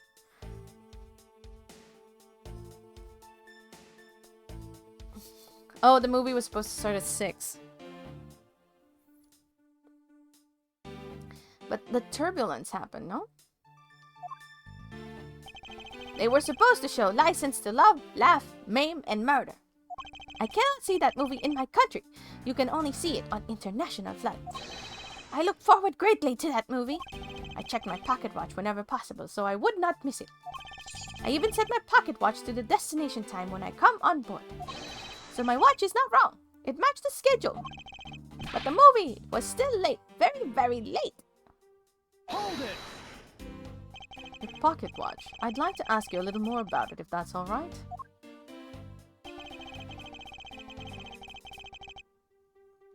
Hold it! So this movie you mentioned, is it the one listed in the Sky magazine? Yes. I was so looking forward to watching License to Love. Okay. Miss Tenera, was this movie shown on this flight? Yes, it was shown at the scheduled time. Isn't it possible you simply slept through it by accident? Nonsense! You doubt me? No, now stop pointing at me like that. Odd, how did he miss a movie that was clearly happening, that he was clearly hoping to see? I checked my pocket watch a great number of times. That much I know for sure. Oh, that's why it's late.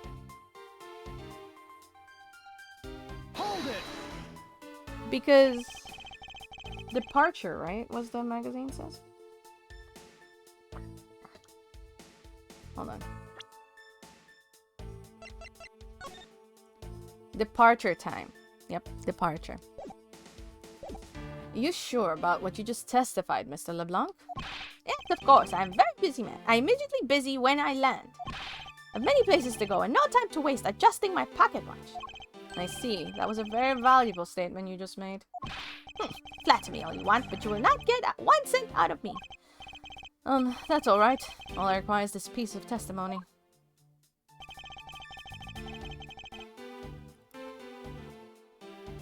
I feel like I need to present everything. Let's press on everything and then I'll present that, because that's clearly something we need to show. Since you only happened to see him, it's possible that you missed something in that glance. Even happened, I did not miss a thing. And how can you be so sure? Just because. I would appreciate if you didn't take my life so lightly with a simple just because. Well, and I was only making a joke. I saw Mr. Hicks, all right? Hold it! Is it possible that someone was hiding inside? What? You dare insult me? I have belief in my eyesight. When I look for art to sell, I am often told I have great sight for the arts. I think the phrase you were looking for was great sense, although that's debatable. But isn't it possible someone was just outside of your line of sight? You are persistent. I tell you, I look clearly. Hold it! Why do you insist that you're absolutely not mistaken? Because when I say I am not wrong, I am not wrong. Mr. LeBlanc, if I may, I think beyond misconceptions and mistake lies the truth. Funny. That suspiciously mirrors something I told her only a little while ago. I honestly don't think Mr. LeBlanc is lying. I don't think he's lying either. But I think he might be mistaken about something. Mistaken? Yes, and I'm going to correct his mistaken recollection with evidence. And this professional attendant shall witness the prowess of a professional prosecutor. Alright, let's go to the time.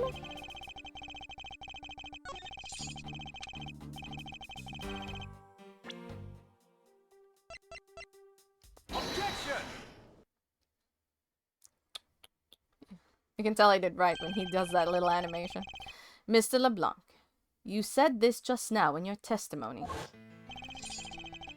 I even set my pocket watch to the destination time when I came on board.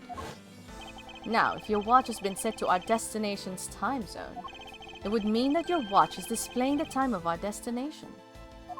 Yes, and correct time is worth 6 cents. I would like you to take a look at this.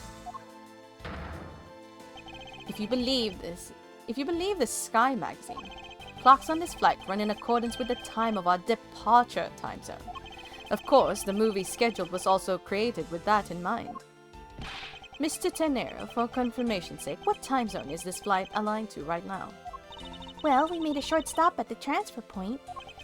That's right, it was in that small Asian country, the Republic of Zhengfa. But we didn't readjust our onboard clocks at that time. So right now, we're still running on Borginian time. What? The time difference between Virginia and our destination is 9 hours. In that case, it's only natural that your watch would be out of sync with the schedule. Whoa, what is that look? Further, with your analog watch set to our destination's time, would appear to be running 3 hours fast when compared to the flight's onboard clocks. It also changes everything about your testimony, and you can bet 1,000,000 cents on that. In light of this information, that means you saw Mr. Hicks 3 hours prior at 3 a.m. No. I want this. This should clear up all of the remaining accusations. So this basically widens the time frame for the time of death, right? Yes, because Mr. LeBlanc saw the victim enter the elevator at 3 a.m. It means that the time of death could be anywhere from 3 to 16 a.m. The question now is, where was Mr. Hicks during that span of time, and what was he doing? I've got something to say. And you are? Yeah, I'm Cammy Mealy. I'm a flight attendant. And what it is that you wish to say? Well, I think your story is a little different from how I remember it. What do you mean, Cammy? I saw Mr. Hicks sitting in a seat at 5 a.m., you know. What? How can you be so sure of the time? Oh, that's right. He pushed his call button when we were parked at the transfer point. Ah, the stop we made for refueling and cargo transfer in Zhengfa, correct? Yes, it was from 4 to 5 a.m. according to our clocks. And during that time, did any of the passengers leave, or did any new ones board this flight? No, not a single person got off or on Zhengfa. What about the flight crew? The few who were handling the cargo transfer might have temporarily gotten an on and off. But eventually everyone, including Cammy and myself, came back to the plane. So basically, I can assume that no one left or got on since our initial takeoff. Interesting. I should keep that in mind. Yeah, and I answered his call. I can tell you that Mr. Acme Hicks was there in his seat when we took off again at 5 a.m. Alright, then that puts a time of murder between 5 and 6:15 a.m. Okay, now what time did you come down to the lounge, Mr. Edgeworth? I remember coming down here almost as soon as we left the Republic of Zhengfa. Ah! You were here from the whole time from 5, yes? Then you are only one who could be the killer. Mr. Edgeworth, were you really here in this lounge the entire time for 5 a.m. onwards? Unfortunately, yes. But then how do we explain the footprints? Is that not obvious? This man waited for Mix here in this lounge, waited to kill him. And then he put corpse into elevator. That is when turbulence happened. My eyewitness testimony may have been mistaken. But what time I saw Mr. Hick enter the elevator door on the second floor does not matter, because the entire incident concluded here in this lounge. Everything happened in this lounge. Is that what you really believe, Mr. LeBlanc? Do you have another idea? I simply feel that there's something out of place in the scenario you presented. Ooh.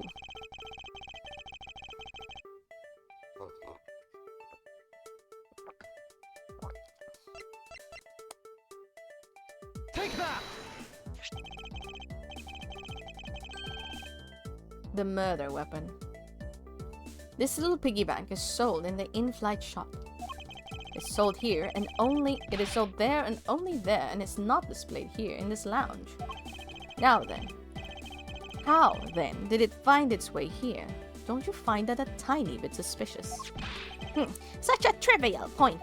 It only means you prepared it, taking it from the shop first before coming here. Doesn't prove you are innocent at all. Is there no way to win with this man? Oh, who is this now? If I may. What is it? You see. Well, it's just as Mr. Edgeworth says. Oh, and why do you know this so well?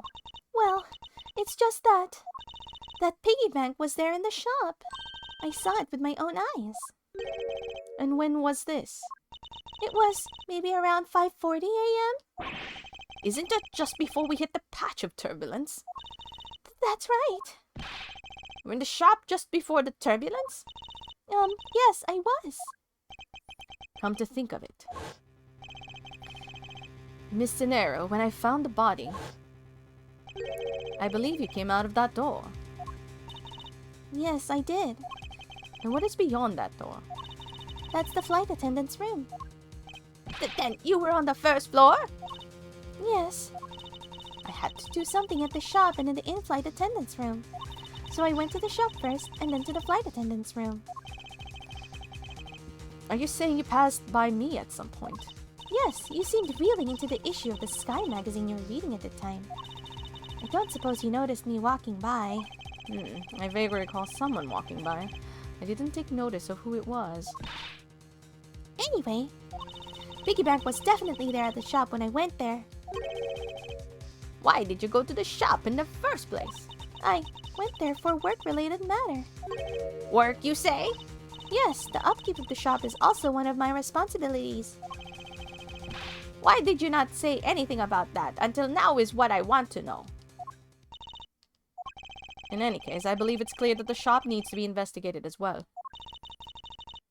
Shall we head over there then?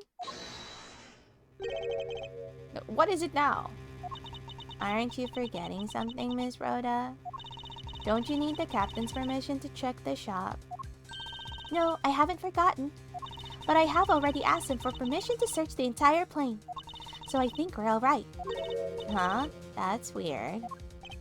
What is? Well, I just talked to the captain, see? And he said that he didn't give you permission to do anything like that at all. What is going on? What is the meaning of this, Miss Tenero? It means she's lying. Go on, admit that you are. You said you had permission to search all over, but you don't, and yet here you are.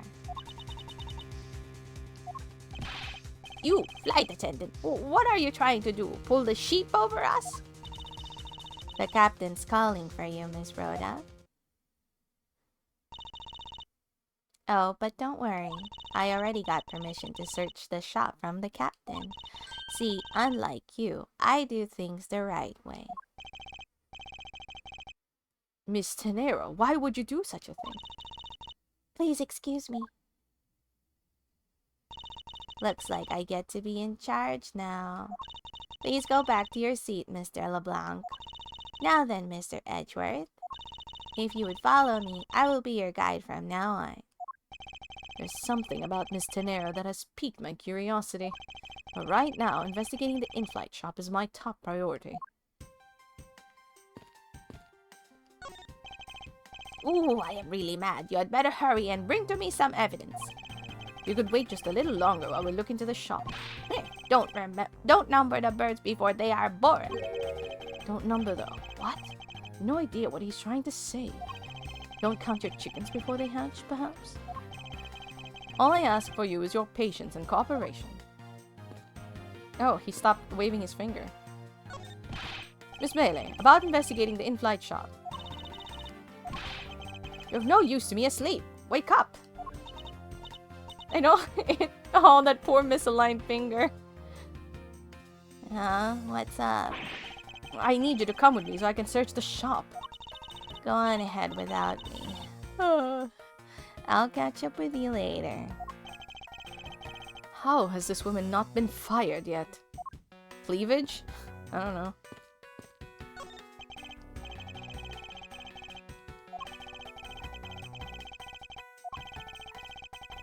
Oh, God.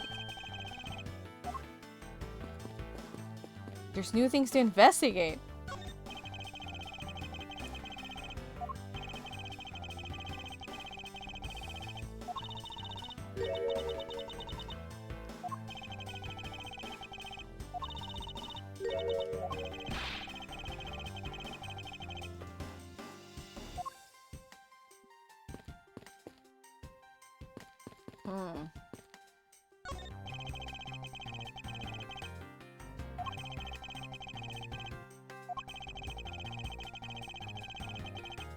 course, I've never uttered a single grammatically incorrect sentence in my life. What is it? What are you looking at me for? Hurry and go do your investigating. Do not believe this making haste slowly saying you have in English.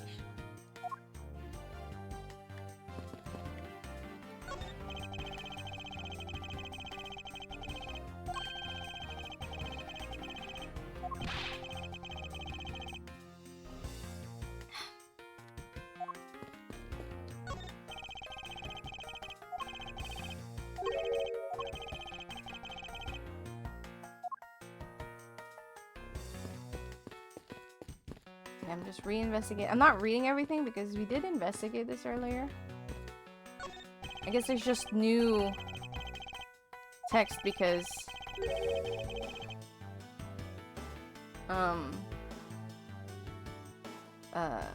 Teneiro is not here anymore. Teneiro.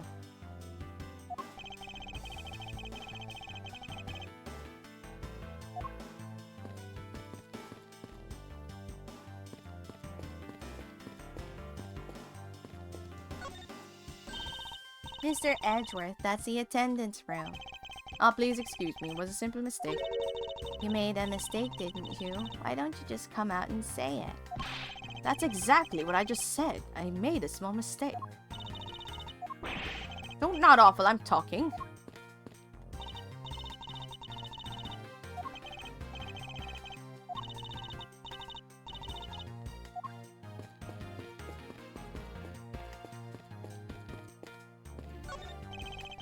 Casting candles.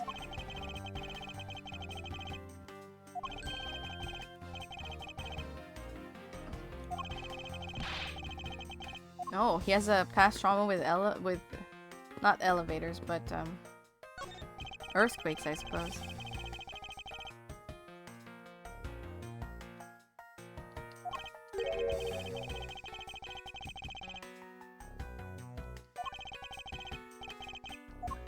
No, this one is just the older.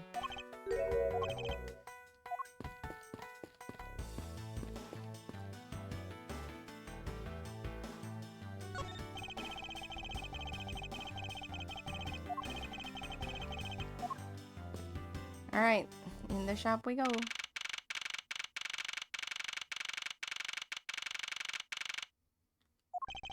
So this is the in-flight shop.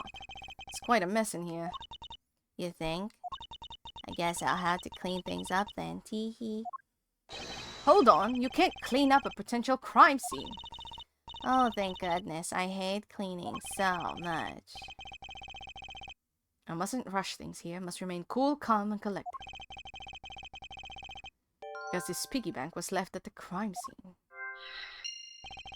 It's a very good chance that the killer had paid this place a visit.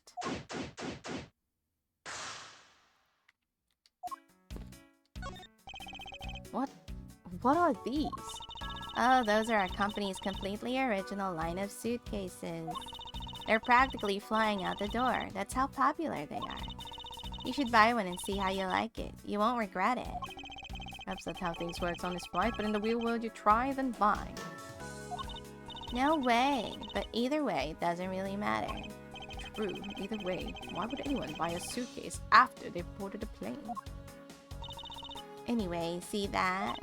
Just look at all the Captain Ugo heads printed on there. Cute company mascot, isn't he? The head is like super, like it's a super, like it's a JPEG that's been enlarged too big for what it normally should be, so it's like super pixelated.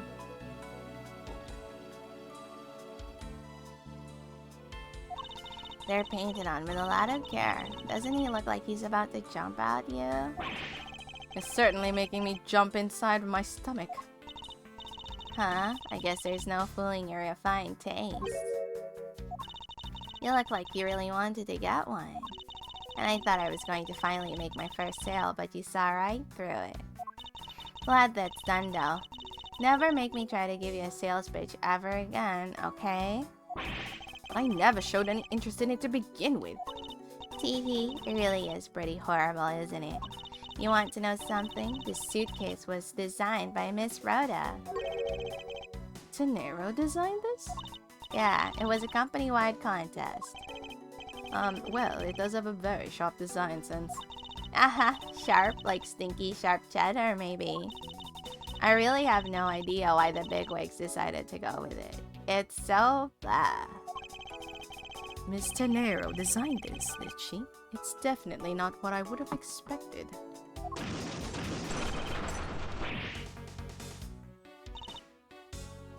You okay? I'm fine. Please watch yourself, Miss Melee. Letting a suitcase flee roll around has got to be a safety violation. Here, I'll put it back. Oh yeah, it's the coasters.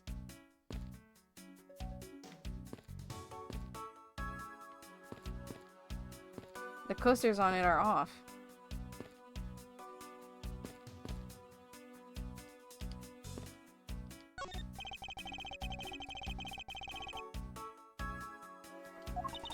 We sell a lot of those when there's some kind of accident or something. But some people buy them even when there's nothing going on. How about it, Mr. Edgeworth? Care to buy one? Since this shop is one shopper away from being sued.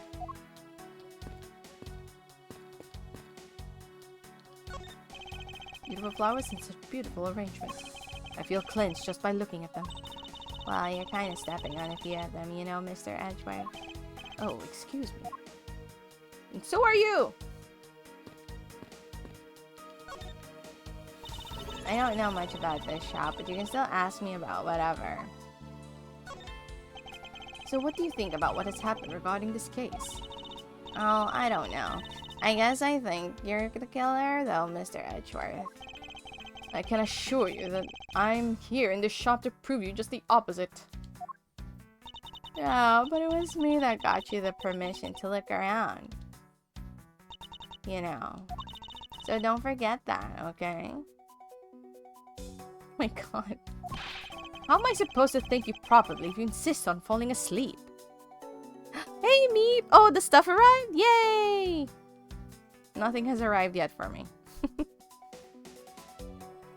I'm always so impressed by how fast some of my mail gets abroad.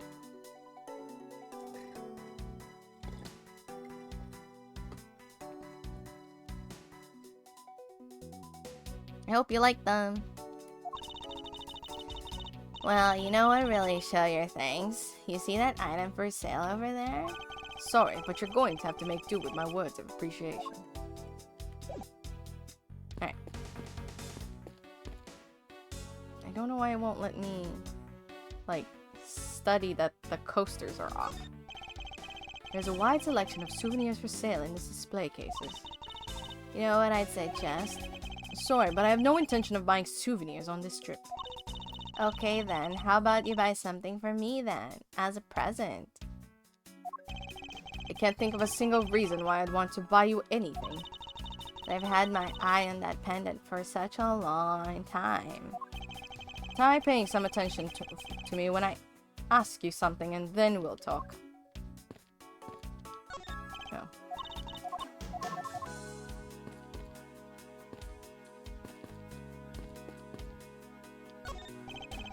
There are all kinds of luxury name brand merchandise in display case. They're lined up in such a manner as to scream "buy me" to any passers-by.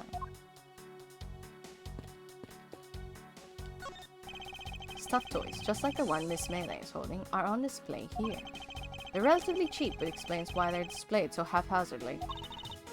How about it, Mr. Edgeworth? You know you want one too. They're great for when you're stressed. Why do I envision a stuffed animal abuse when she says that?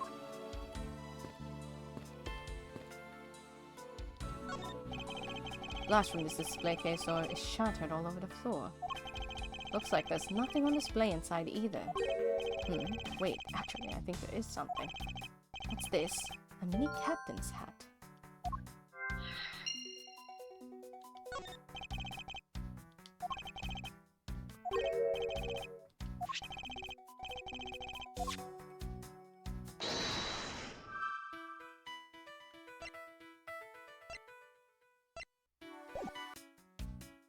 Mini captain's hat.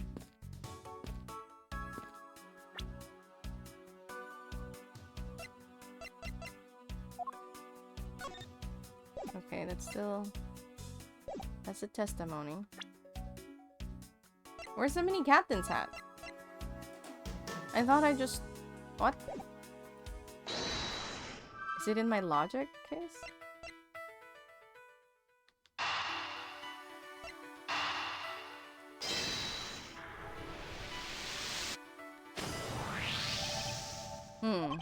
The hat probably used to be on the piggy bank's head. Let's give it a go and see. I believe this piggy bank was forcibly removed from this display case. Does this mean that the killer broke the glass to get at it? Yeah, really? Don't tell me you don't know what things go where in the shop. Well, I don't. Miss Rhoda's in charge of this place. So come on, how should I know anything? I sense that further inspection of the display case is needed.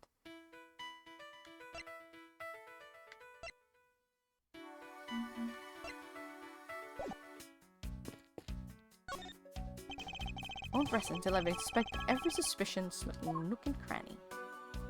Okay. Yeah, that's the paperweight of the founder of GoU Airlines, Mr. Ugo Hughes. On the bottom shelf, you have the cute one. The middle shelf is the realistic one. And on the top shelf, that's the floral version. Floral? Are you sure about that? Let me guess, you just said the first thing that came to your mind, right? Looks like I hit the bullseye.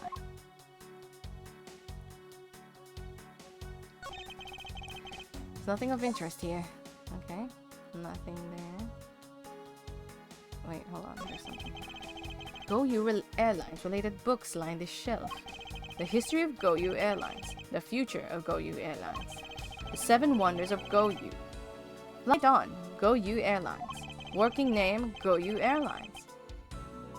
You. Titles make it very clear that they won't be making top sellers list anytime soon.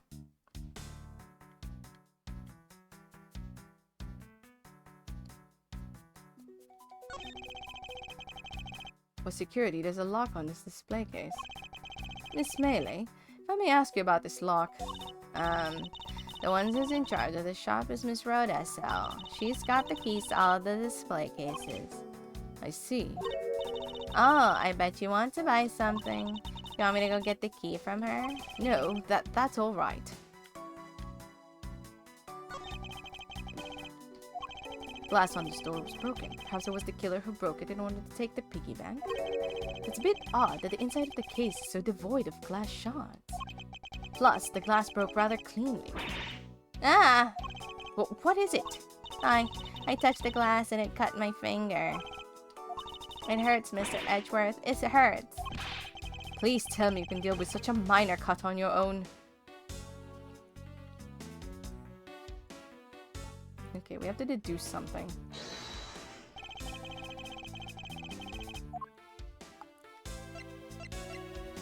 Eureka!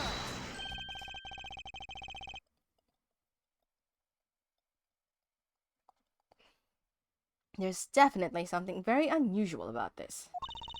About what? If the killer had broken the glass to get at the Captain Ugo Bank, there should be shards of glass inside the case itself. Oh, I see. Yeah, I guess it'd be like that. However, there's not a single piece of glass inside the display case. Nope, no there isn't. Which means that the glass was broken from the inside out. Piggy bank must have fallen over from the turbulence and right through the glass. Yeah, that's for sure. There's so much glass all over the floor. I'm willing to bet that this hat was knocked off its head at that time too. That's nice. Which leads me to believe that the killer took the Captain Ugo Bank from here after the turbulence.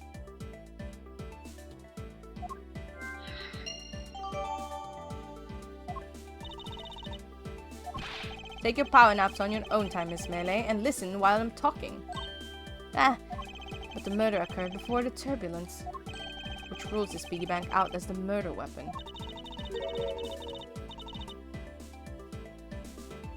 So you mean the bank's not the real murder weapon? It's a fake? Yes, at this point, that is a very real possibility. But then what if the killer went to take Captain Ugo? They broke the glass by accident. The display case is locked, so that's highly unlikely. Yeah, but there's one person it could've. Oh, and who would that be? Miss Rhoda, of course. I mean, she's the one in charge of this place, so she has the keys to everything. Miss Rhoda Tenero, hmm?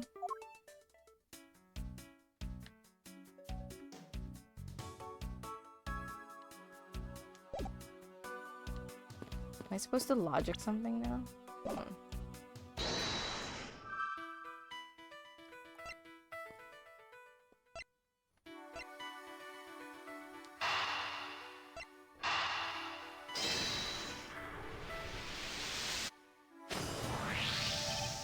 Yes, there's definitely something wrong here. What's with the sudden yelling? Tell me, Miss Millie, don't you think there's something strange about these suitcases? Oh, okay. They totally is strange. Like the color and the such. That's not what I'm talking about. Now pay attention. Ah, you're scaring me, Mr. Edgeworth. Sorry. These suitcases are lined up a bit too prim and proper. Yeah, they look a bit uptight, don't they? But I guess they take after their curator, hee hee. Again, that's not what I meant, Miss Millie. Don't you think you find it unusual that these cases are the only things undisturbed by the turbulence? Never mind, I'd sooner find an answer by inspecting these suitcases myself. Upon closer inspection, they are really quite hideous. Teehee, I wonder how Miss Rhoda would have reacted if she heard what you just said. What's wrong? She makes a good point. It would be wise of me to watch what I say out loud. What's this? I've spotted something that's not quite right.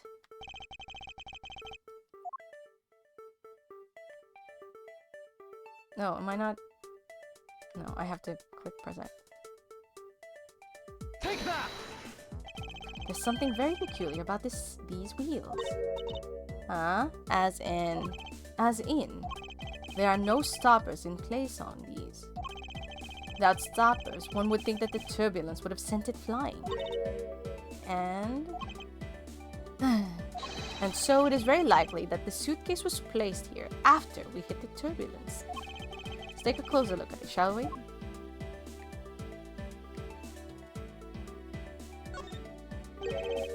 What's this? The wheel is completely covered in something. Its color and the scent. It appears the substance in question is grape juice. But why would there be juice on the wheel of a suitcase? Oh, it looks like an eye. This was apparently designed by Miss Tenero herself. The design has a certain je ne sais quoi about it. Yes, perhaps that is the best way to put it. This was apparently designed... Oh, wait. Why is it... No, I wanted to... The price tag. 1,200 price tag. Not exactly priced by someone with a conscience, I'd say.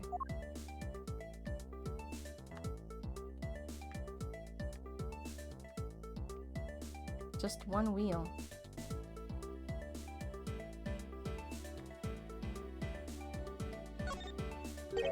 It would appear to be unlocked. Let's take a look at what's inside. A piece of cloth. And it's soaked with blood. Ah, it's blood.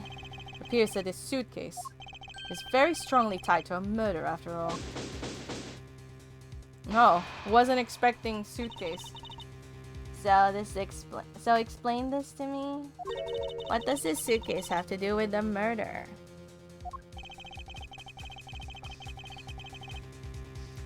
I believe it's pretty safe to say that the killer used this suitcase in some manner. Such as to move something, perhaps. Nah, but aren't you just talking about the cloth then? That alone is too small. A larger item would be needed to move what I'm thinking of. The thing I believe the killer used the suitcase for transport is... the body! Take that! Something that would fit inside a suitcase that is also covered in blood. Sounds like a dead body, doesn't it?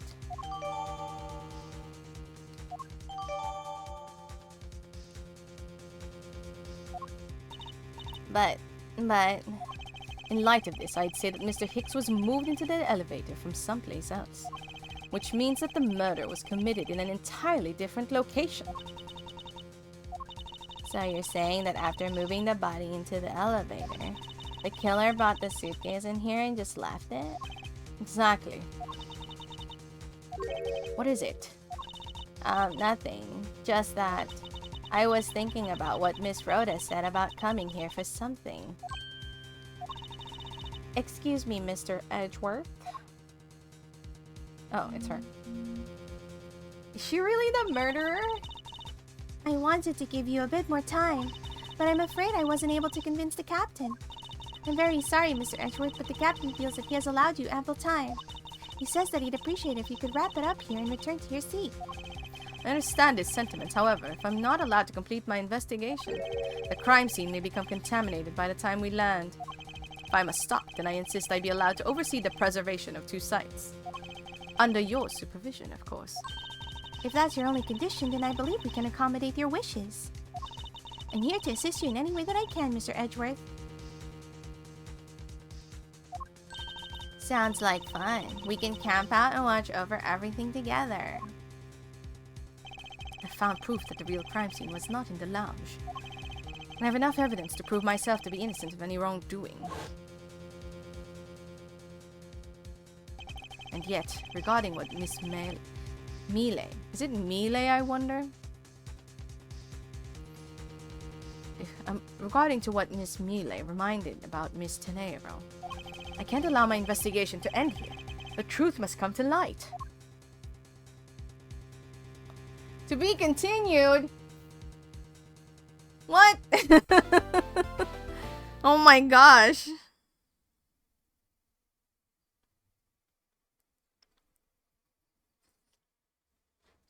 Yep. Oh, nope. Save it. Save it.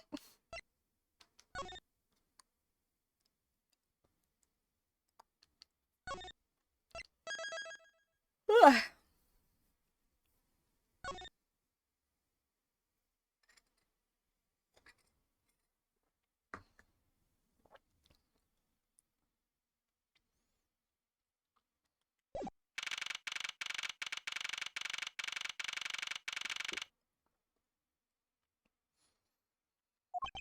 I know that once we landed, I'm supposed to let the local police take over.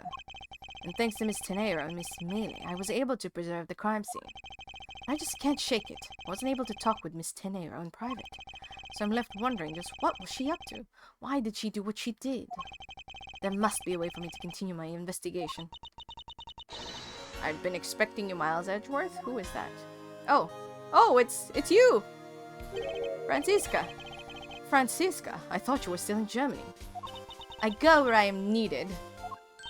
And wherever there are criminals to be caught. Her name is Franziska von Karman, daughter of my mentor, Manfred von Karman. She, like myself, is a prosecutor.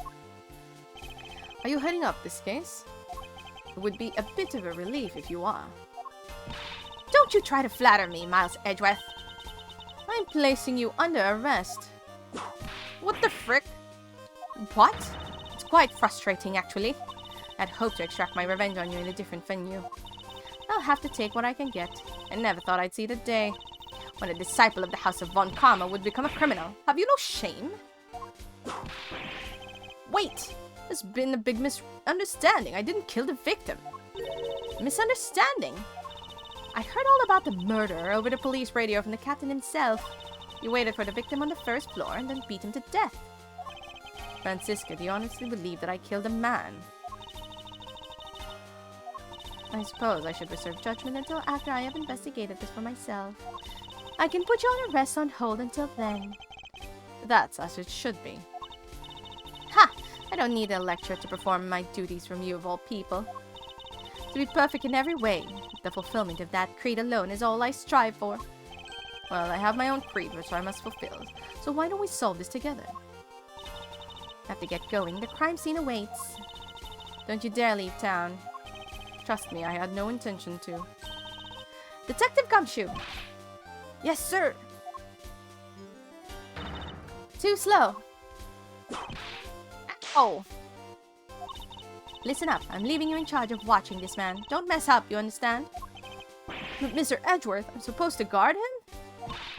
Simple yes or no, detective. Or psh. Back. Yes, sir. Understood, sir. Just leave it to me. Miles Edgeworth, you interfere with my investigation, I'll arrest you on the spot. Are we clear? Now then, if you'll excuse me.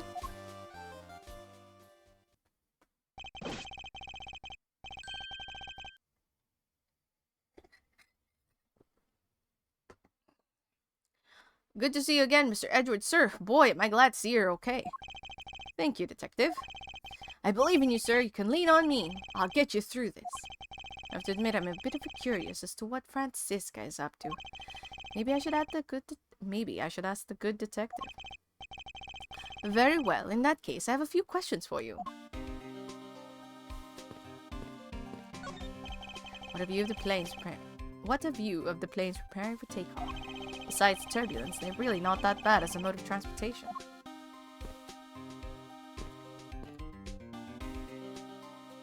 Ah.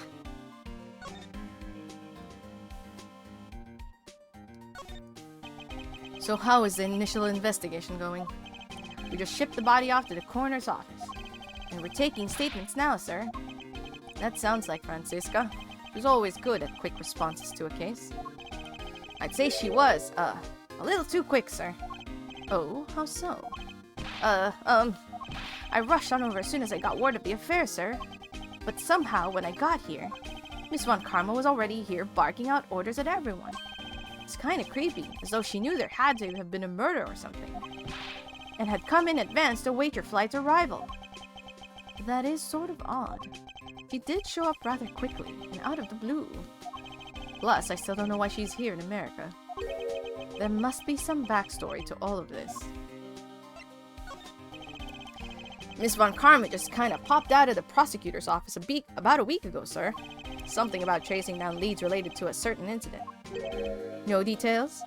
It's kinda top secret, sir, so she can't talk about it, even with me, sir. Knowing her, the only type of talking she likes to do is with her whip. Plus, I doubt the top secret part was what stopped her from talking to you, detective. Although, I wonder if her case has anything to do with mine. Anyway, that's all the info I have, sir. We should find out more as we investigate. Yes, it is high time to resume my investigation. Starting with talking to the people involved in this case afresh.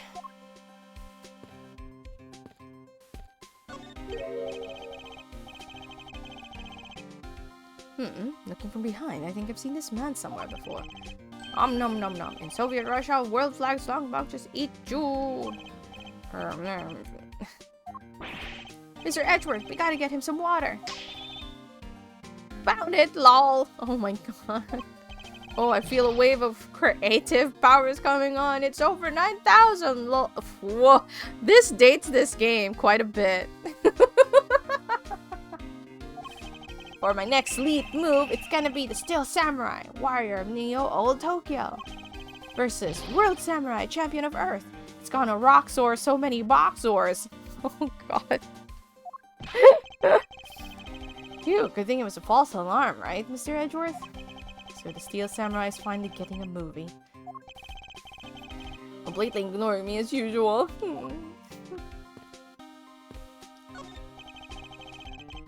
This man was in first class with me. He was quite shaken up by the whole affair. I'd be pretty scared too if I got caught up in a murder investigation, sir. Quivered. Hi, I did it. I made it the whole flight. I'm not scared of turbulence anymore. This life better prove I made it alive. It's now my prized possession. How could you just take that from the plane? It's okay, Mr. Edgeworth. It's got nothing to do with the murder, at least. Lunchland. Lunchland. Not bad. I guess it's gotten big enough to warrant its own branch shops. Oh, I've always wanted to give their steak lunch a try. Which would I go with? I recommend our airport special World Flags lunchboxes, only available for a limited time. We have a variety of lunchboxes made up to look like different countries' flags. If you really want one that badly, Detective, why don't you go ahead and buy one? Is that okay, sir? Thanks. All right, then. I'm really gonna get one. Here I go. Excuse me, miss. I'll take a Star-Spangled Banner lunchbox, please. Hope he's aware that the most expensive one on the menu.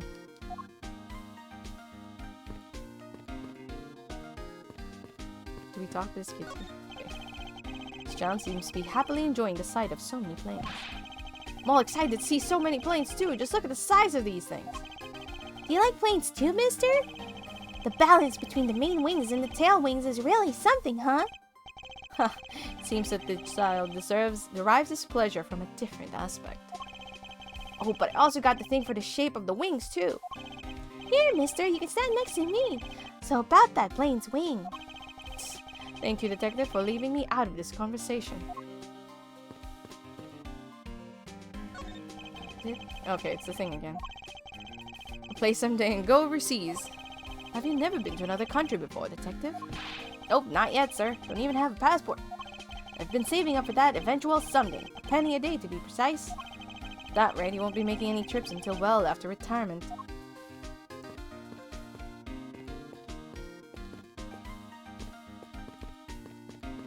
How about these?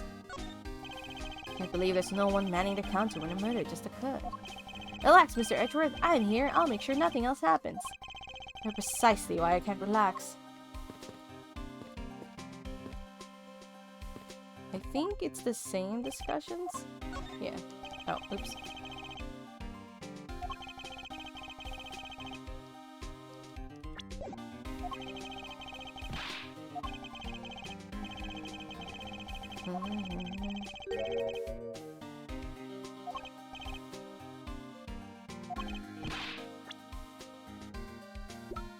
Oh, oops.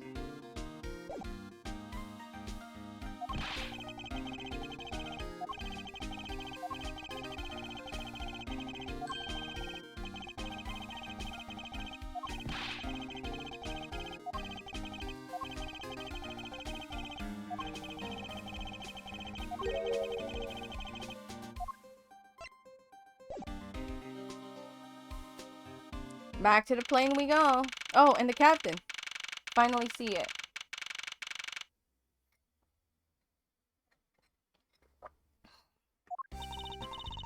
You must be the captain. Why, yes I am. And who might you be? I am the prodigy prosecutor, Franziska von Karma. I have a few questions for you. Don't you dare, Captain. Getting friendly with another woman. I'll never forgive you if you do. What are you talking about? I only eyes for you, my dear Cammy. I wouldn't bet money on our dear captain to be much of a reputable person. Sure you don't want to ask the captain some questions, sir? He was in the cockpit the entire time. I highly doubt he would know anything of use. Anyway, I'd like to leave that type of witness to Franziska and her whip.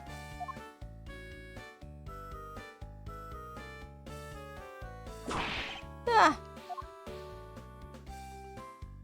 What?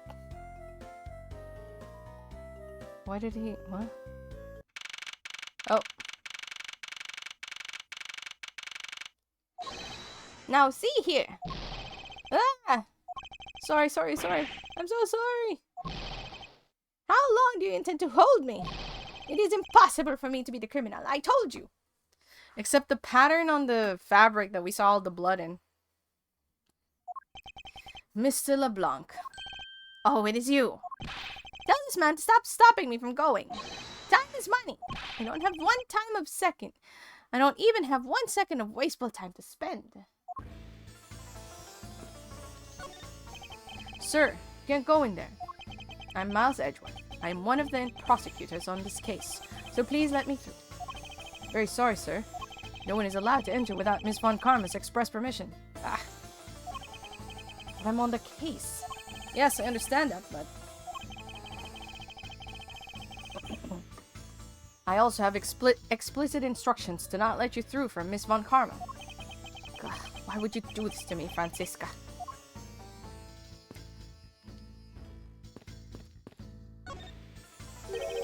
You finished taking his statement yet?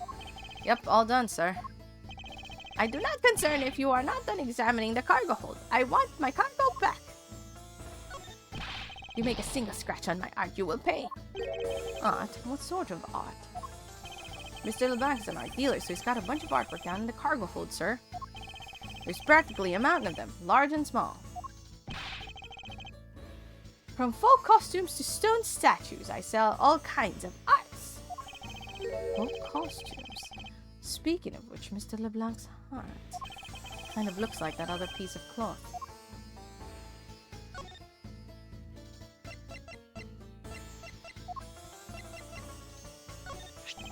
Mr. LeBlanc, can you please take a look at this for me?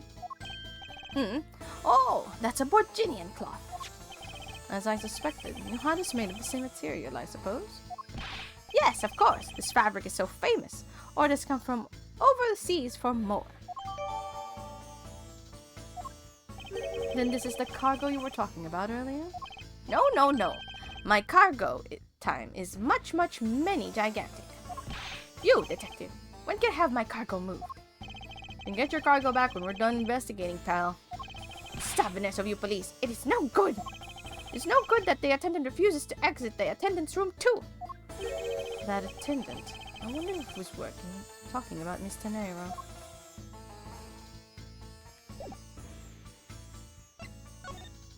What did you mean by that attendant, Mr. LeBlanc?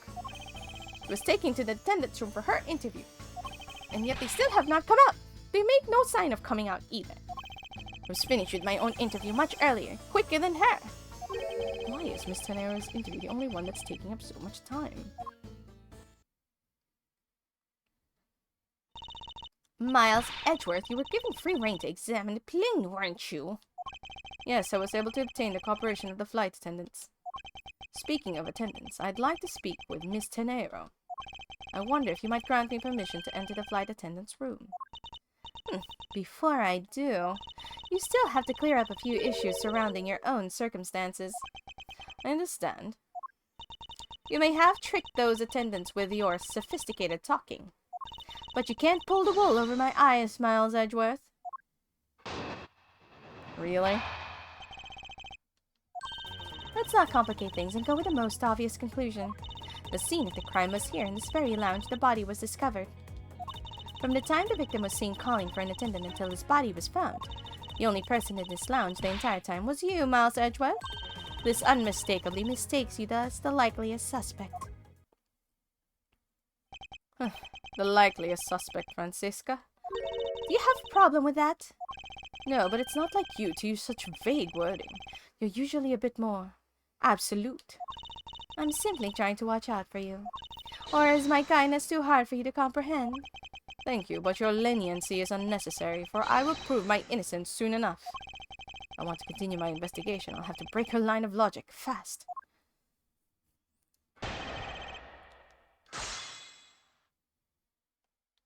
Yeah, okay.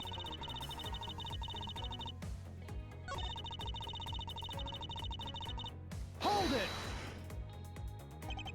So tell me, Francisca, do you know what all there is to know about the crime scene? I know all that I need to know in order to arrest you. Nothing more? Are you saying there's more I need to know? Ah! Why did you whip me, sir? Sorry, Scruffy. My hand must have slipped. It appears that Francisca doesn't have all the facts of this case yet.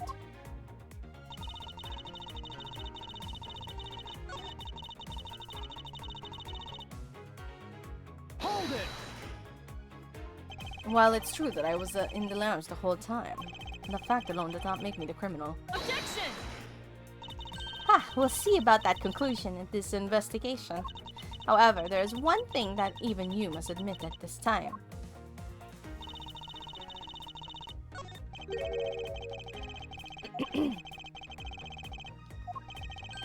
About the new evidence we acquired and where we acquired. I'll take care. Okay. Let's go. So I need to press.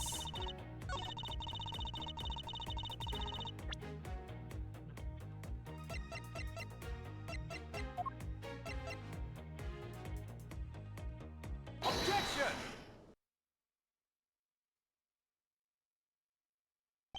It would appear that you did not have all the information you needed after all.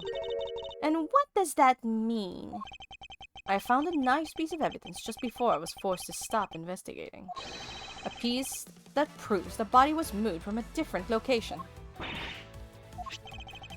killer used his suitcase to move the victim's body, meaning that the real scene of the crime is not this lounge at all. Objection!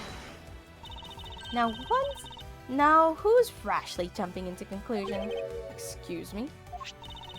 All you did was find this piece of cloth inside the suitcase. That doesn't prove you that the body was moved. It could be that the killer simply chose that suitcase as a good place to hide the cloth. I expected you would come to that conclusion. It would seem I can't escape that easy. You should know better than that. The Von Karma is perfect in every way. Ah, but did you know that the killer definitely wheeled a suitcase around at some point? Objection! As if there's proof of that. There is. You can see the wheel marks. No. Take that! The spilled grape juice in front of the elevator. Yes, and I'd like to draw your attention to this area here. Where is the evidence that proved the killer dragged the suitcase through here? Take that! It's mark here. Wouldn't you say that it looks suspiciously like tracks from two wheels? I suppose. Further, there is also grape juice residue on the wheels of the suitcase. This means that the suitcase containing the victim's body definitely passed through here. I suppose this means that the killer didn't move the victim's body from somewhere else.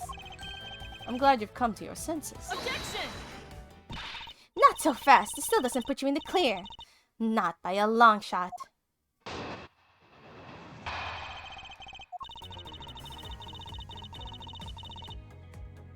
You prepared yourself and acquired a piggy bank before the plane hit the turbulence.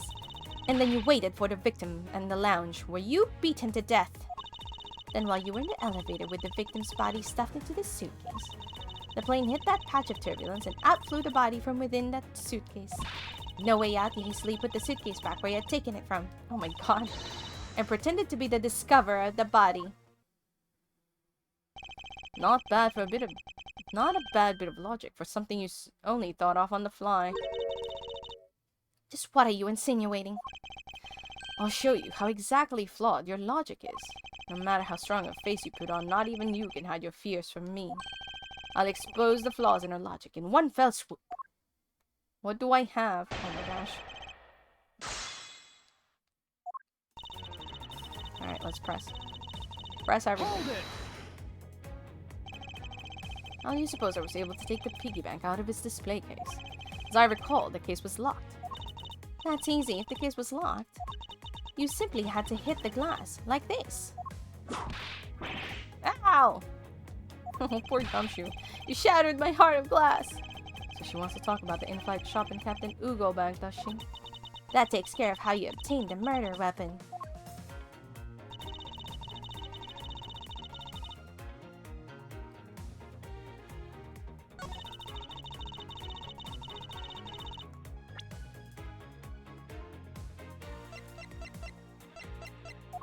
Oh, I don't have that. Okay, I can't present that. Hold it! I thought there wasn't any of the victim's blood found in the lounge. I thought you'd say that. What, did you think I wouldn't have noticed?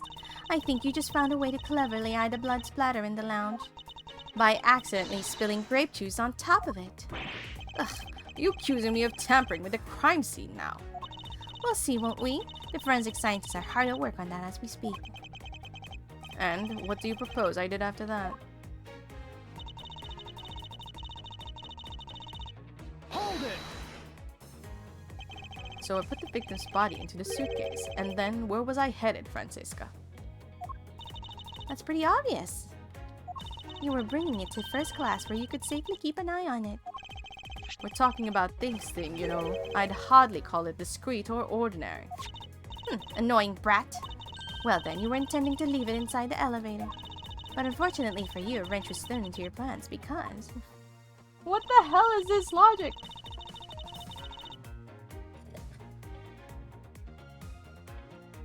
Hold it!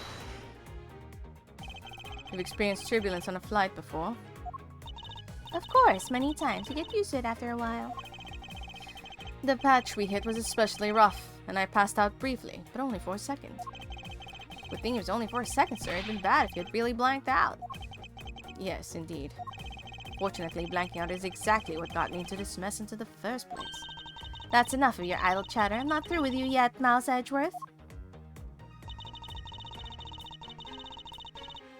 Hold it! If I really were criminal, do you really think I would be so easily caught? Objection! You are certainly in the middle of being caught right now. Ugh! I have to find a contradiction fast, or I won't have much of my own hide left to say. And I have to say, you're looking rather caught right now, and I'll tell you exactly what you did after that. You loitered around in the lounge. Hold it! I didn't pretend to be anything. I really was the first to discover the victim's body. I suppose that's true. So then are you yielding to my statements?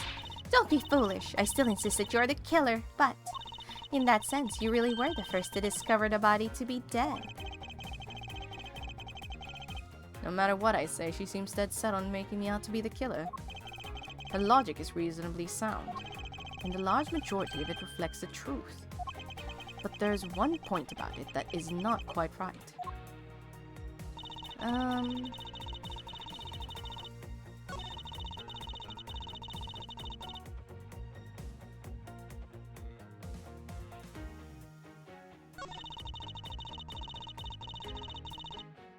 What do I present?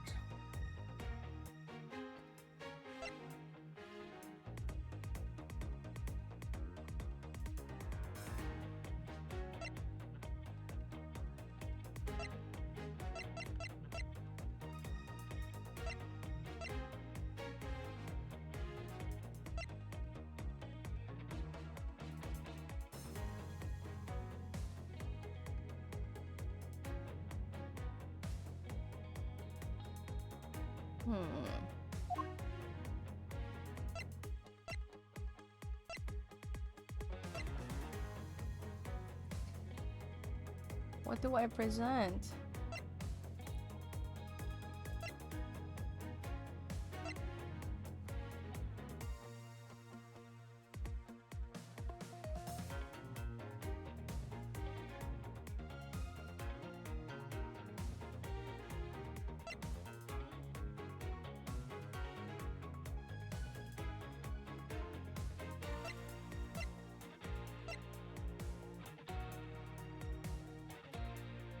Oh wait, I can't have acquired the piggy bank. Objection! The fact that you took this piece of evidence into account in your testimony is to be commended. Your legal prowess is certainly something to be feared. Evidence and logic. Essential tools that those who would stand in a courtroom must learn to master. But what if there was a fake piece of evidence thrown into the mix? A fake? This Captain Ugo piggy bank is just such a fake. It is not the real murder weapon. What? The timing of when the bank was taken from the shop is important. It was taken after the turbulence had occurred. But then what about the blood in the bank? What do you make of that? I assume it was added after the murder when the killer fabricated his weapon. Looking at it this way, the killer basically did 3 things after the turbulence. After exiting the elevator, the killer brought the suitcase to the shop and left it there. Then the killer proceeded to pick up the bank off from the floor and took it to fabricate a fake murder weapon by hitting the victim on the head. Finally, the victim's wallet was planted on my personage, in my pocket to be precise. Oh, hey Golsowski, what's up? Edgeworth is being accused of a crime again. And we are trying to say that we are not the murderer. Again.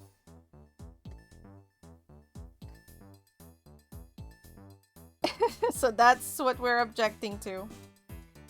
But Franziska von Karma has come into the scene and now she's trying to frame Edgeworth. Everything was done so that I would be framed for the murder of Mr. Acme Hicks. You there. Yes, ma'am. Other than this piggy bank, was anything else resembling a murder weapon found? We didn't find anything in this lounge or in the shop that could be used as one, ma'am. Most of the items that could have been used were broken during the turbulence. It's been a long time since I've played this one. Oh, you've played the Miles Edgeworth ones? This is my first time going through, so it's kind of exciting. Although I will say my throat is quite... I've been reading everything. And the remaining items all tested negative for any trace of blood. I see. Well, Miles Edgeworth, it appears your stall tactics are at an end. But it's possible it's just hidden somewhere, sir. Ugh. If the criminal had wanted to hide the weapon in a safer place, I think the weapon would have been hidden in the same place as the bloody cloth. Exactly what I was thinking. Because the cloth was hidden inside that suitcase, it signals to me that the killer had not prepared a more secure place to hide the evidence. Which means that the real murder weapon is either still on the murderer's personage, or is still at the real crime scene. Objection! There's one more possibility. Oh, yeah. Oh, they're all so good, though, so... To avoid a dead voice. Yeah. Maybe I should have, but too late now. Because I actually wanted to play Kirby and Crystal Shards, because I haven't played that one, but we don't have the Nintendo online version that has the ability to check out those games. And then I realized I hadn't played this one yet, but it's in my library, so I was like, oh, I'll just play that one. And here we are. And what would that be? That the piggy bank is in fact the real murder weapon. But didn't we just... Let me finish. The killer took the bank out from the display case before the turbulence by opening the lock on the display case door. And it was at that time that the glass pane in the door was broken. I'd say that it's a perfectly reasonable line of reasoning, wouldn't you? Let's see, so that means the killer had the key to the display case. Francisca, the person you're talking about. Not so fast, I'm not finished. The person I'm talking about also committed another sin. She tricked the captain and granted you permission to conduct your investigation. Yes, it is the sin of lying. Speaking of which, I recall that you also wish to speak with her. Yes. Very well, permission granted, but only if I can sit in your interrogation. Do we understand each other? I have no intention of interrogating her. But you're welcome to accompany me if you so wish. Miss Tenera is in the flight attendant's room. Let's move. Oh, he's still red in the face. Is he gonna say something different?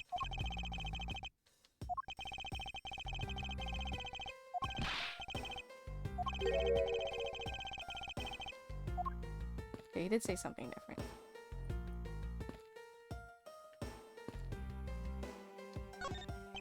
You haven't told me who's on crime. You can now enter the flight attendant's room.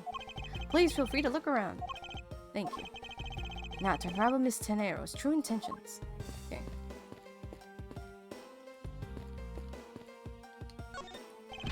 Mr. Edgeworth, you have to see this chair. It says in honor of Rocker Pals Day. And what exactly is the big deal with these Rocker Pals? They're seriously sweet Swiss superstar rock... Oh my god.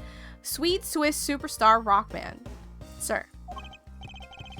Makes me want to listen to one of their songs right now. Sorry, I got lost in that forest of just now. You want me to explain it to you again? You know, detective, I think I'll have to take a rain check on that, regrettably.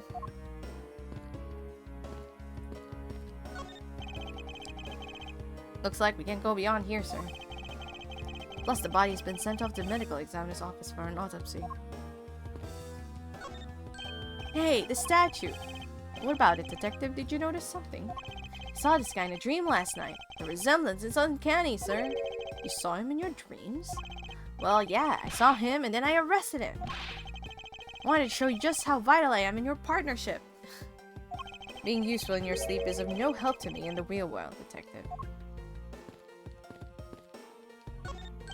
Oh man, there's a really pretty lady in that plane over there. She's looking over here. Quick, sir, wave at her with me, please. I refuse to be a wingman on this.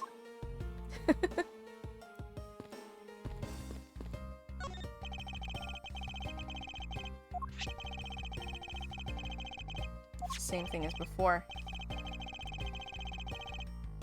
What starts with I and means boldly rude and disrespectful? The answer is most definitely insolent. Time's up. Sorry, sir, but the correct answer is insolvent. What? Detective Gumshoe, don't tell me your English ability is the same as him. Maybe. It's Gumshoe we're talking about.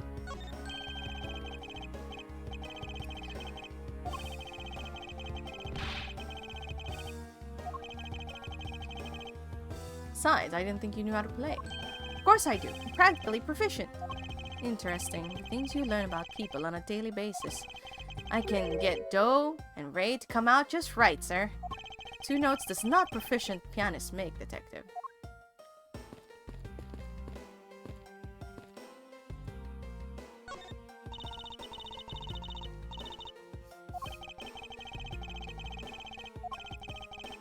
Alright, it's time.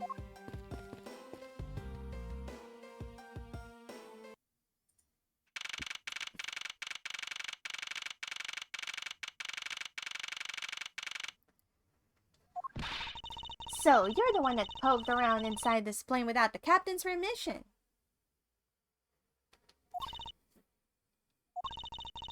Deviating from the flight attendant's manual is very unbecoming, you know.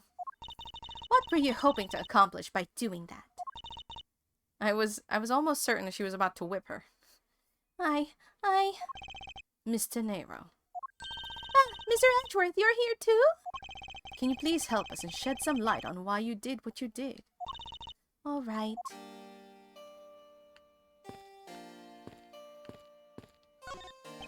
What is all this junk inside this boxes? There's no rhyme or reason to any of it.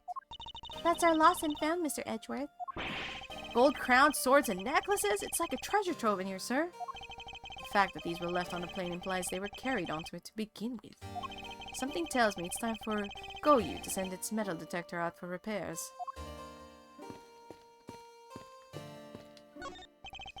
What are inside these boxes? Oh, those are some souvenirs I bought in Borginia. There's so many! There's even a second box! Well, yes, I find that folk are from around the world as great things for my creativity. Those suitcases certainly could have done with a whole lot less of your creativity. It's one of those suitcases designed by Miss Tenero. You can tell it's hardly ever been used by the lack of a single scratch on it.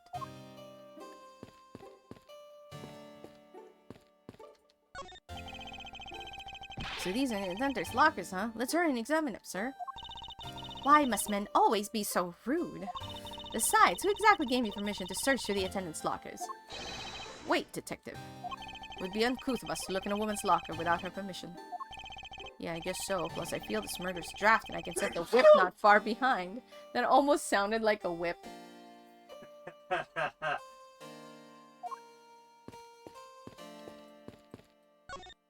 There is sure to be a clue of some sort in this trash bag. Detective Gumshoe, if you would please. Yes, sir, you just leave the rummaging to me. Scruffy, how dare you go through a woman's trash without her permission? Have you no sense of honor? I'm sorry.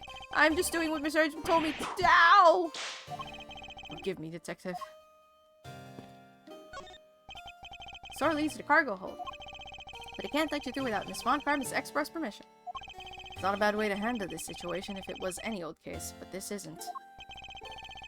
So between you and Miss Von Karma, who's better at their job? Oh, there is no comparison to be made, detective. None. It's pretty easy to tell who sleeps in which bunk just by looking. I'm almost certain that the well-kept one up top belongs to Miss Tenero. Ugh, this bottom was a giant mess. You sloven, squalid scoundrel of a man. You dare scrutinize a woman's bed and invade her privacy. Yow!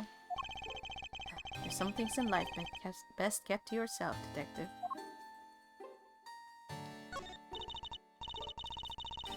Professional style. Well, go on. Let's hear how troublesome attendant out.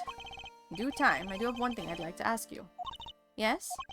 Do you plan to continue using that whip of yours for the foreseeable future? Of course, I've wrangled many a testimony out of people thanks to it. Yeah, and probably a whole ton of yelps. Yow! I'm willing to bet that a majority of them came from you, Detective. What exactly is this panel for? Ah, that's the emergency control panel for the elevator. We use it to stop the elevator on the first floor and to keep its doors open.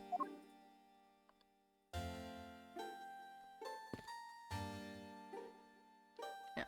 Alright. Time to talk.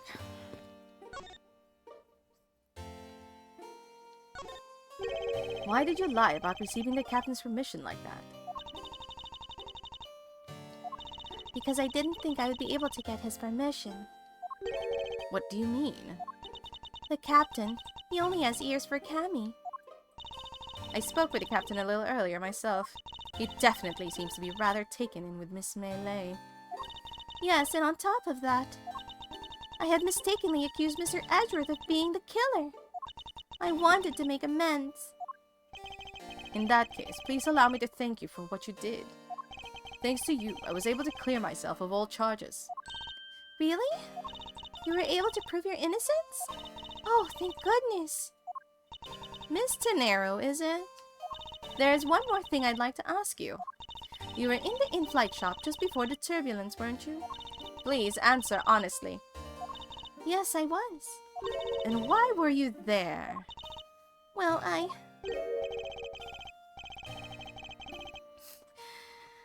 It's Ace Attorney. I've stopped questioning these things. What if it's a wig? Where she put, like, the nut part of a bolt, you know? And wrapped it with hair and then just screwed it on her head. Why the sudden hesitation? Francisca seems to have struck a nerve. all I did was go check up on the shop like I always do. You're saying that it was for work then? Yes, I'm in charge of the shop, so I have to keep an eye on it. I don't have any reason to go there otherwise. After your visit to the shop, you paid a visit to this room, correct? Yes, I came back to freshen up and adjust my makeup. I'm sorry, but there isn't much else to tell. Miss Tenero claims of no reason other than duty to go to the shop. Is that all there is to it? Maybe I should ask her about that thing.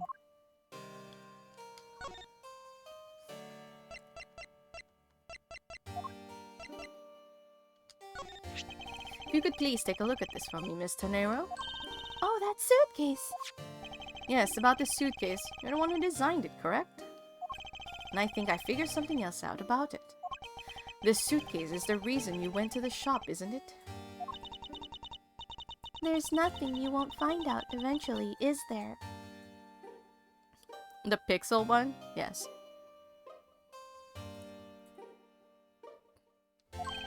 Won't you please tell me more about the suitcase? Yes, I was interested in seeing how the suitcases I had designed were selling. I know that as a service professional I'm not supposed to care, but I really wanted to know. And I was glad to see that it was the last one there.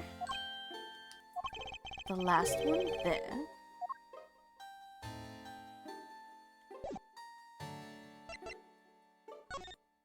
Oh, sorry. So you're saying, Miss Nair, that the suitcase in question was the last one? Yes, they're just so popular, they're practically flying off the shelves. It's not exactly the impression that I got. The one in the shop... Oh, sorry. The one in the shop is most definitely the last one. Well, we're currently looking at that suitcase. Really? I guess we sold all of them. Thank you so very much for taking the last one.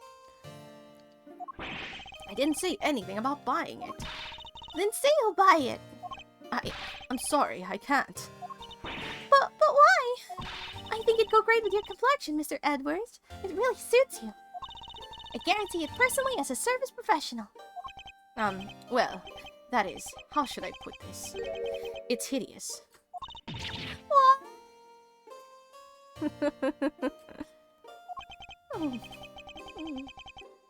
Maybe that was a bit too direct. Moving on, my issue with the suitcase isn't the design, it's the number of them remaining. Remaining? There were 2 suitcases in the in-flight shop when I investigated it. 2? But that's impossible. I'm sure that there was only one. Looks like her story has generated quite the contradiction. When I left the shop, I'm positive there was only one suitcase left. Something is amiss here. What could be the meaning of this inconsistency? By the way, Miss Tenero, what is one of these suitcases doing here? That's... I thought you said there was only one left. That one is, it's mine. I've used it for a very long time now. She's used it for a long time? I think not. Miss Tenero, I'd appreciate it if you wouldn't lie to me. Excuse me? I don't believe for even 1 second that you've used this for a very long time. What proves this hasn't been used for nearly as long as Miss Tenero says? The price tag, it's still there. Take that! Tell me, Miss Tenero, is it also your habit to keep the price tag pristine on your suitcases? What is the meaning of this? Why would you lie about a suitcase? Despite having faith in her design sense, the sales numbers made her cry bitter tears. The truth is becoming increasingly clear to me. Miss Tenero, I think I understand. I know what you're trying to hide. Now then, the suitcase was originally in... oh god.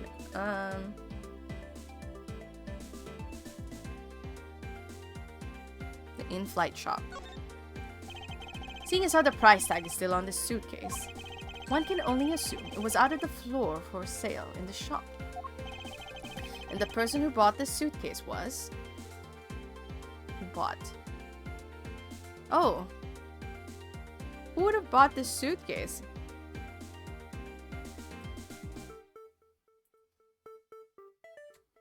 Did she buy her own suitcase?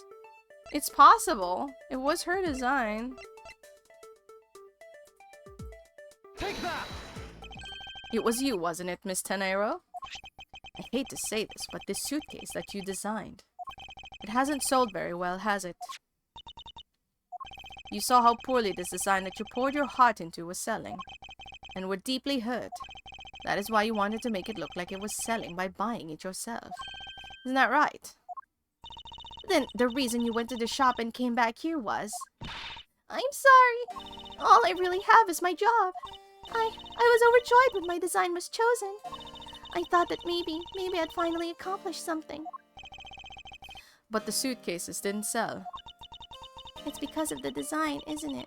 It's all because it's, as you put it, hideous. I can't say they chose a great place in which to sell them either.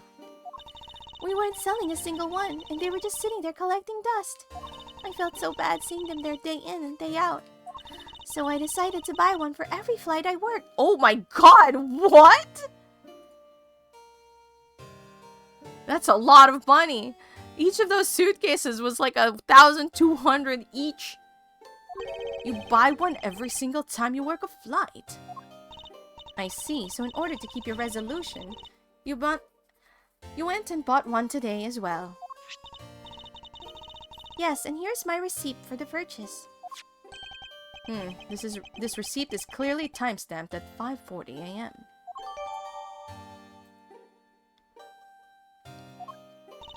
The truth is, there's still a bunch of them left unsold. They're planning to scrap the remaining ones at the end of this flight. Miss Tenero, where are these other suitcases? They should all be down at the cargo hold. Then the suitcase the killer used could be very well have come from the cargo hold. Mr. Edgeworth, you don't think that the killer used one of my suitcases too? Yes, I do. The killer used one of your beloved suitcases to move the victim's body. How could they? Those suitcases were meant to be faithful partners to our passengers on their trips. I kind of feel bad for her. Like, she just, she just wanted to be proud of her work. That's all I ever wish for them to be.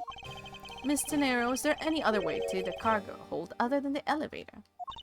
The only other way is through that door there. And what about security? That door has no special lock installed because just to enter this room, you need a special keycard that only crew members have access to. Which means that the culprit is someone who can enter this room, eliminating the passengers and leaving only crew members as potential suspects. I can't believe it. Yes, Francisca. Going on these wild goose chases, you're a disgrace to the Von Karma name. And what do you mean by that? The suitcase came from the cargo hold. That fact alone tells us the whole story. Yes, which is why I said the culprit must be a crew member who used a keycard. Miles Edgeworth! You're proposing that the killer rode the elevator from the cargo hold, correct? Yes, that's the only realistic possibility. That other attendant, Miss Melee. I asked her earlier and she had this to say. Francisca got information out of Miss Melee. In order to make the elevator go down to the cargo hold, a different keycard is required. A different one. Yes, and the only person who holds that particular card is you, Miss Rhoda Tenero, and only you. What? Is this true, Miss Tenero? Yes, I keep the keycard in my locker at all times. Could you please show us that card right now? Yes, hold on. It's not gonna be there. I don't believe it. What's wrong? The keycard, it's gone. Ha ha ha. Very clever.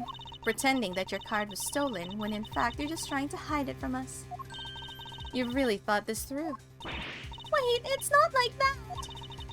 You can tell us all about what it's like down at the station. Officer, arrest this woman. Yes, ma'am. Mr. Edgeworth.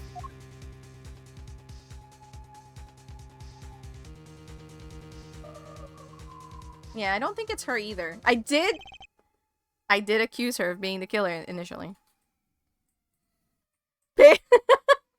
Pixel pun. What's wrong? There's disbelief written all over your face. Francisca, I know that you're the lead investigator on this case, however... Hold it! Don't even think about wasting any more of my time. You know the rules as well as I do. Evidence speaks louder than words. Even if this isn't a courtroom, that basic tenet still applies. I intend to investigate the cargo hold now. What will you do, Miles Edgeworth? I intend to do likewise. To be continued. And that is the perfect stopping point. Oh my god!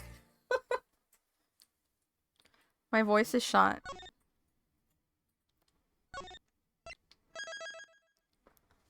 I don't think it's... I did accuse... Tenero.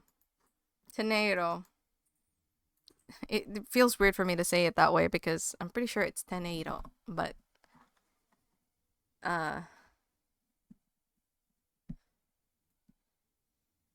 Yeah. I did accuse her in the beginning, but because she was accusing us, and I was like, you're the killer. But I don't think she's the killer. I have some inclination of thinking it's the other flight attendant, because she can get away with almost anything with how the captain goes. But I don't really know. Oh, and she also is from that country. So it could be true. But we won't find out today. We will find out at a different time. Which is next week. Her hair was the weapon. Pixel bun? I mean, if it's made the way we thought it is, then potentially.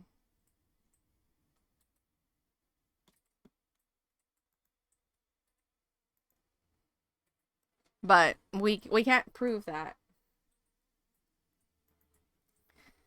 Hui hui hui hui hui.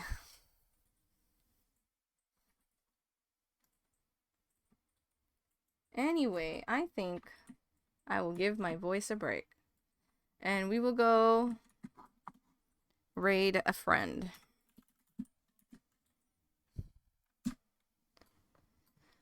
We're gonna go over to Tyranno's stream, streaming some 3D arting. And that is it for today's case. I'm gonna go eat, and then I'm gonna rest my voice and probably not talk for the rest of the day. And it's been a long time that I've been talking, almost nonstop.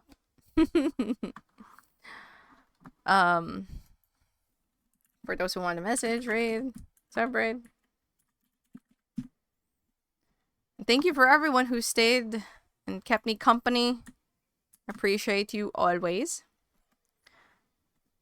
And hope we find out what's going on in this case. Turnabout Airlines in the next episode of Rink Streams.